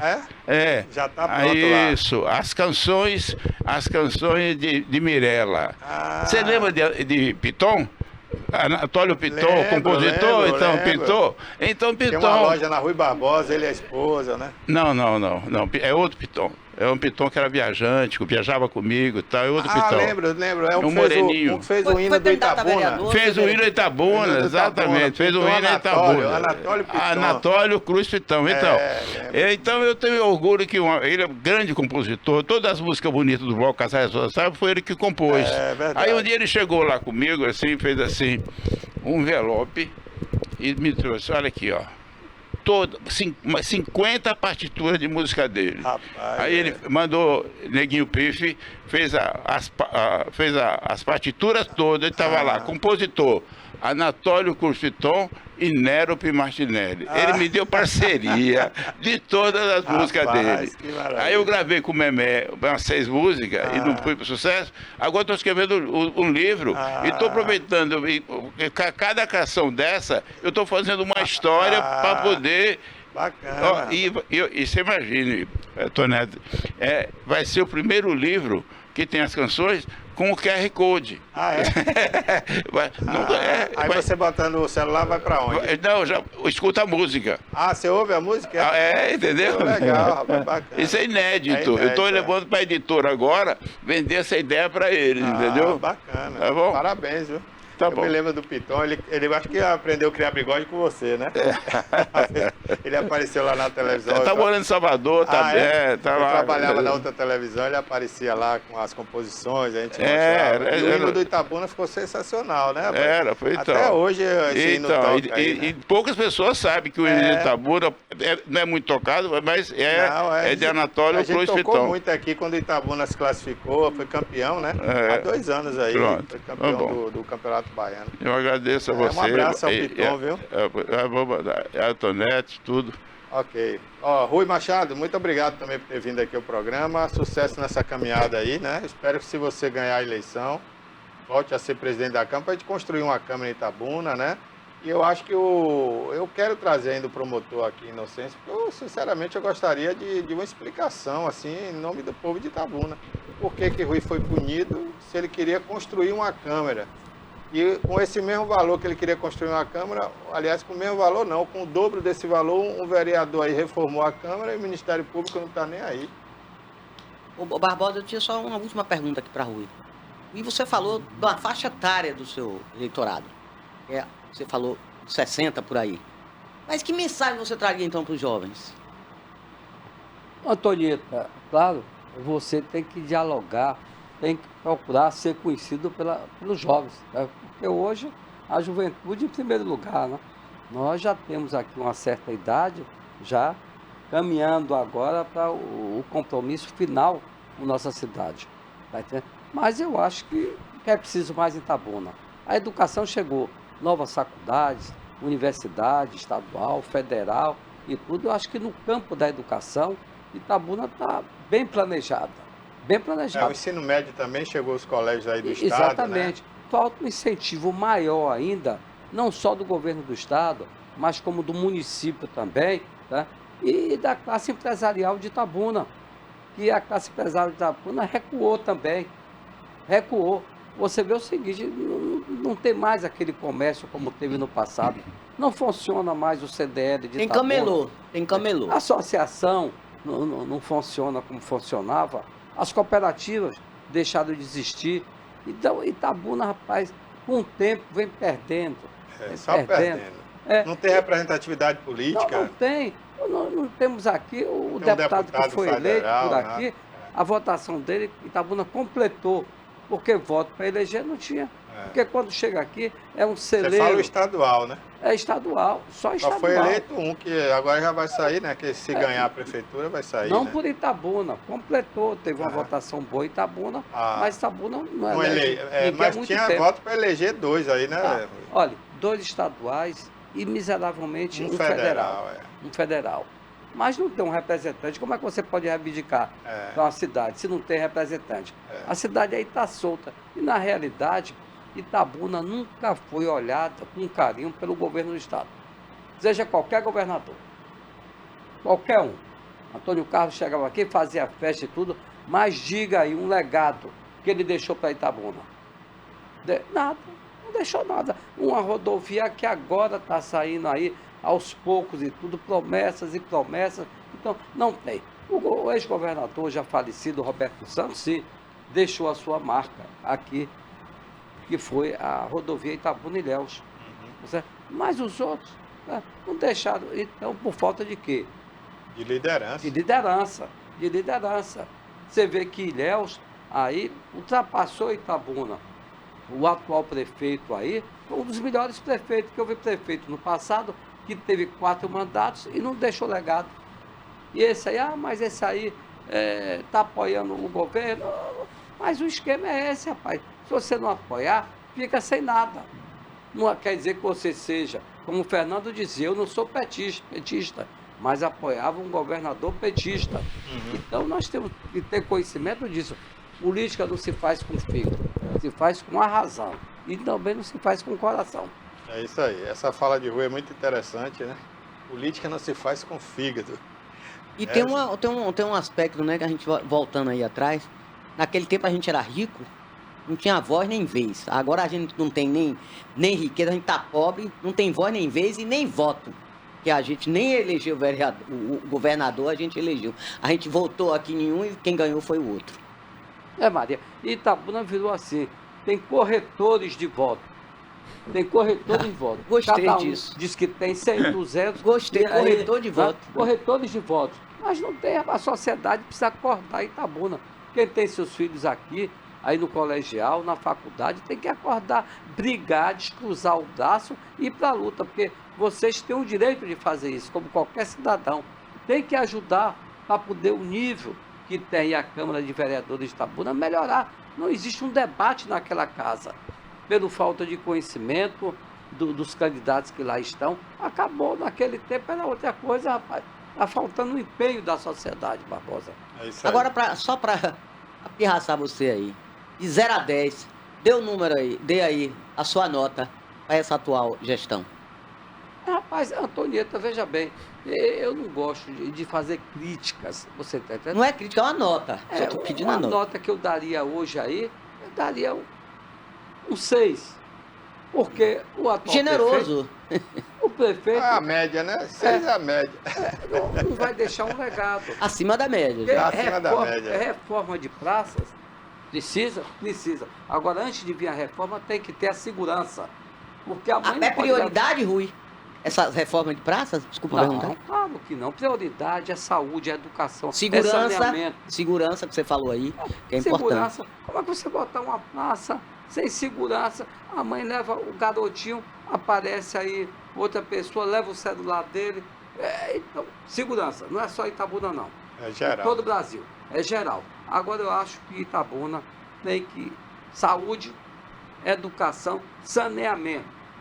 Saneamento. Então, o atual prefeito não deixa seu legado. Ele maquiou a cidade. Está maquiando praças, isso, aquilo. Maquiou. Mas eu acho que o próximo prefeito que vier aí, ou o atual, se conseguir se reeleger, né, tem que mudar seu pensamento. Um projeto dele, que ele não fez, foi aquela continuação da Avenida Aziz Maron, que vem ali do bairro da Conceição, magiando o rio. Mas vai estar fazendo já o governo do estado, né? Sim, mas isso é aquele negócio. Já está trabalhando. Mas não abriu nada ainda, Já Barbosa. começaram a fazer a partir da ponte que estão fazendo. Aí contorna ali a Vila Zara, vai pra Já lá. tem as máquinas trabalhando ali, perto do São Mas veja Judas bem, ali. E Ali é o se governo do estado, né? E se ele perder a eleição? Não, ali é governo do estado. Sim, mas aí dá Independe de continuidade. Augusto. Independe de Augusto. Se um prefeito da oposição ganhar. Sim, aí depende do O prefeito que governo do ganhar, ele tem a estado- obrigação de. Então tudo errado. Ele começou no fim Mas do você não governo. acha que o governo tem que continuar independente de prefeito, que mudar? Tem. O dinheiro é do tem. povo, o dinheiro não é do prefeito, Exatamente, né? tem. Mas às vezes, rapaz, o fígado ultrapassa É. a vontade. Mas hoje da oposição só tem Chico França, né? Só se Chico França ganhar, que é Só bolsonarista. na realidade, porque o atual prefeito é petista. É, Não só tem Chico não França. assume, mas é petista. Mas o partido dele é PSD, de Otto Alencar, O né? Pancadinha tá com a Semineto, mas já foi conversado com o Jerônimo. Ele é do Solidariedade, mas está com União Brasil. E o Solidariedade Ô, hoje está na base também do governo, né? Esse negócio União de, Brasil também está na É. base do governo. negócio de direita e esquerda não existe. Não Isso existe é mais. paixão. É. É fanatismo. Não, mas no Brasil tem a extrema direita, tem a extrema esquerda, a gente sabe que tem, sempre teve, né? Agora não tem mais é centro, né? Não tem. Acabou. Tem centrinho. Tem e centrinho. centrão. Você tá entendendo? É o que nós temos. Martinelli, dá uma nota aí para a tua gestão, já que Rui deu uma nota, dá uma nota aí também para a tua De 0 a gestão. 10. Você que é um morador de Itabuna, conhece Itabuna como ninguém. Não, eu acho Fala que aí no ele microfone. mexeu alguma Pode falar. acho que ele mexeu nessa estrutura, entendeu? Agora, eu acho que ele foi melhor do que eu esperava, entendeu? Foi melhor do que eu esperava. Então, eu vou dar um 7 para ele. Pronto, a nota 7, acima da média também. Continuam generosos, né? Tá bom, mas é aquilo que também a Sônia Fonte explicou aqui, né, Toné? Estão fazendo muita obra agora porque antes tinha que arrumar a casa, né? Aquela questão que a gente debate sempre aqui, né? Não estou defendendo aqui a gestão, não. Mas a gente tem que entender também alguns fatores, né? Foram 2 anos aí para pagar o que devia e limpar o nome da cidade. Depois arrumar o dinheiro, que agora que chegou Porque o dinheiro, segundo o município estava inadimplente, segundo ela falou aqui, né? Barbosa, e tem o seguinte também. Você sabe que quando uma cidade elege um prefeito mais de 2 vezes, aí já atrapalha a cidade. Já atrapalha. Então, 2 cidades que pecaram. Foi Ilhéus, dando Itabuna. o 4º mandato para Jabes, e Itabuna dando 5 mandatos a a Fernando. Fernando. Então, aí veio o atraso de Itabuna. Veio o atraso de Itabuna. É avaliação assim, sem medo de falar. Eu não diria atraso com o Fernando, porque o Fernando fez grandes edificações na cidade, né? Grandes obras, todas as gestões dele. A última foi o teatro, que é um grande legado para Itabuna, embora muita gente não valorize a arte e a cultura, né? Mas é um divisor de águas para a cultura de Itabuna. Então, e ele devia isso a Itabuna, porque ele derrubou o único teatro que tinha aqui, né? Que é o Teatro ABC. O único não, o último, né? Porque Itabuna teve vários teatros, né? Teve o Amélia Amado, teve um aqui. Teve o Teatro, na Francisco Teatro Benício. Estudantil Itabunense, que foi era a Amélia Amado, que cedeu ali na Francisco Benício ali. Mas para quem não sabe, o último teatro que tinha era o ABC. ABC não, era Teatro ABC. Era na Praça Otávio Mangabeira, Camacan. Porque veja bem, 5 mandatos são 20 anos, né? 25 anos praticamente. Ô, Rui, agora agora eu vou interromper. Vamos agora e venhamos. Não eram mandatos consecutivos, que ninguém reelegeu o prefeito aqui. Então, sempre quando eles vêm com esse plano de governo, faz 4 anos, não dá pra nada. Aí tem que ser 8. Fernando não teve nenhum mandato consecutivo.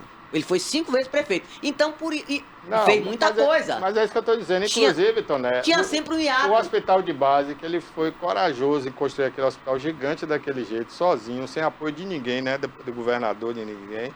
E ele precisou de 2 mandatos ou 3 para terminar o hospital, né? Então tinha um hiato. E tinha um hiato entre esses mandatos, entrava Geraldo, entrava Paulo, entrava no de legado, ele deixou o hospital de base e o teatro de Itabuna. A Vila Olímpica. Podemos esquecer, Rui. A Vila Olímpica, pena que não é usada, é um instrumento maravilhoso. Martinelli conhece, né? Porque foi de 25 anos. A gente tem que fazer. Aí mas tem muita coisa. Sem o coração, sem a paixão. Falando tecnicamente. Brigou, fez as pazes com a CM para trazer obras para cá, né? Trouxe o viaduto ali. São 3 viadutos, né? Mais o anel rodoviário, semi-anel. Um semi-anel. Muita coisa. Assim, houve um atraso em Itabuna? Houve, isso é inegável. Mas, se a gente for colocar na balança o atraso de Itabuna e Fernando Gomes, ele ainda foi o menos atraso aqui, porque ele conseguiu edificar a cidade. Se tirasse tudo que ele trouxe, Itabuna era Itaboca. Né? Mas Itabuna merecia muito mais. Né? Claro. Itabuna era para ter hoje a população que Vitória da Conquista tem. 400 mas Itabuna perdeu a população, segundo o IBGE, né? A gente perdeu. Não, só Itabuna não, o Brasil inteiro. Brasil inteiro. Salvador, Toné, era a 4ª capital do Brasil, hoje é a 5ª ou 6ª. Perde para Brasília, perde para Fortaleza. Itabuna era a 4ª do estado, depois era a 4ª, não, era primeiro Salvador, segunda-feira, terceira Conquista, nós éramos 4º. Além da Covid, nós tivemos aí o fator... Hoje é a 10ª. Nós tivemos o fator geração de emprego. Itabuna não tem emprego para a juventude, está todo mundo indo embora para Portugal, para Santa Catarina, para São Paulo. Era o pau de arara de antigamente, continua hoje, só que hoje é o asa dura, né? É o avião. O cara pega o avião e vai embora. A desculpa era que Itabuna não tinha água para trazer indústria. Tem 5 anos que a barragem está pronta. Não vem nenhuma indústria. E tem bairros que fica 30 dias sem cair água.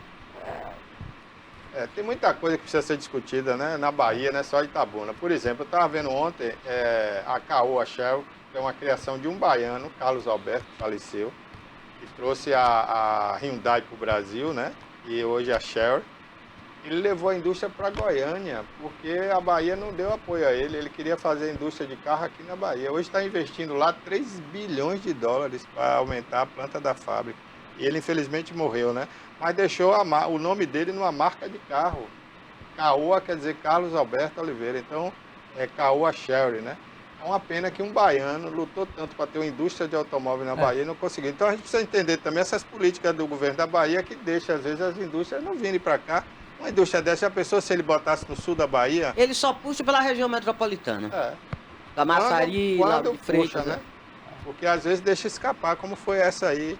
Teve uma outra indústria que vinha para a Bahia da China, que acabou indo para... Da China não, do Japão. Foi a Honda, acabou indo para Curitiba. Então assim, a gente precisa entender também por que isso acontece. Falta liderança. Eu não sei por que a Bahia perde tanto, às vezes para Recife, para outros lugares, né? Mas vamos lá. Rui, muito obrigado por ter vindo aqui, viu? Foi um prazer tê-lo aqui com a gente e sucesso aí na sua caminhada.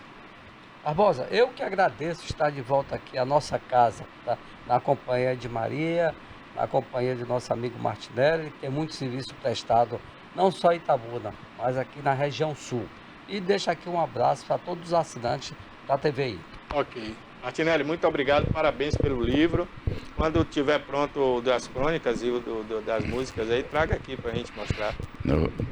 Eu que agradeço a você, Barbosinha. Olha, nós somos amigos desde o tempo da cena da Rádio Jornal, 40 né? anos, Mais, 40 eu anos, tinha entendeu? 14 anos ali, Fico orgulhoso de que essa iniciativa de criar uma TV em Itabuna, TVI, eu vejo aqui você fluente, falando, eu fiquei entusiasmado com você e Tonela aqui na banca, entendeu? Obrigado, venha sempre aqui, viu? Então, eu agradeço a vocês. É verdadeiramente uma TV local. Exatamente. A gente aqui é 24 horas falando de Itabuna, muita coisa de dessa Ilhéus. TV aberta você só vê aqui. Exatamente. Falando de Itabuna e de Ilhéus. Muito Então, obrigado, Martinelli. obrigado a vocês. Obrigado, obrigado, Rui, também. E boa campanha, viu? Tá bom. Eu posso corrigir a nota de Augusto? Claro. Eu acho que ele merece um 8 ou 9. Pronto. Porque, entendeu? Olha isso, você mudou agora no final? Não, sabe por quê? Ele refletiu. Não, é porque... Olha, não tem nem 5 minutos, você deu 7, já tá com 9? Eu acho que eu quero fazer justiça. Deixa ele justificar. Eu quero fazer justiça porque ele se virou, conseguiu muita coisa e eu acho que, veja só, devia acontecer uma coisa inédita. Porque eu estou dando 7 porque eu quero dar 8 e 9, quero dar 10 se ele for reeleito. Porque quando esse ato de campanha e o novo prefeito assumir, prejudica o município muito, entendeu? É verdade. Então, ele vai ficar mais 2 anos esperando. Exatamente. Então, até botar a engrenagem. Então, eu estou querendo que o povo de Itabuna, entendeu? Vamos reeleger Augusto para o bem de Itabuna, entendeu? É isso só. Entendi. O ponto de vista de Martinelli, né? Aqui é uma casa democrática. Aqui a gente fala de todos, né? Isso. Não tem esse problema, não. Tá bom. Muito obrigado, Martinelli. Um abraço. E obrigado a você, Tonep. Tá bom. Um abraço. Um abraço. Mas antes eu queria só registrar aqui que eu dei a manchete, não dei a notícia. É uma advogada em influência digital, né? Deolane Bezerra foi presa em uma operação da Polícia Civil em Pernambuco na manhã desta quarta-feira, no bairro de Boa Viagem, né? Ela é muito conhecida, tem mansões aí em Salvador, em São Paulo, e tudo foi visitado pela Polícia Federal. A filha dela já veio a público, ameaçou a imprensa, disse que se falar coisa que não é verdade, eles vão processar e que ela mesma vai dar as informações pela rede social. Amanhã a gente vai falar mais desse assunto aqui. Ao todo, ela já sonegou mais de 2 bilhões de reais. E o Deltan Dallagnol aproveitou a oportunidade e publicou hoje no Instagram dele uma foto dela abraçada com o presidente Lula, tentando fazer essa associação aí de mais uma pessoa presa, né? Ao lado do presidente Lula. Amanhã a gente vai comentar mais sobre esse tema aqui no programa. Toné, um abraço. Boa tarde a todos e até a próxima. Vem aí Thaís Santana com o programa Alerta Cidade ao vivo. Até amanhã.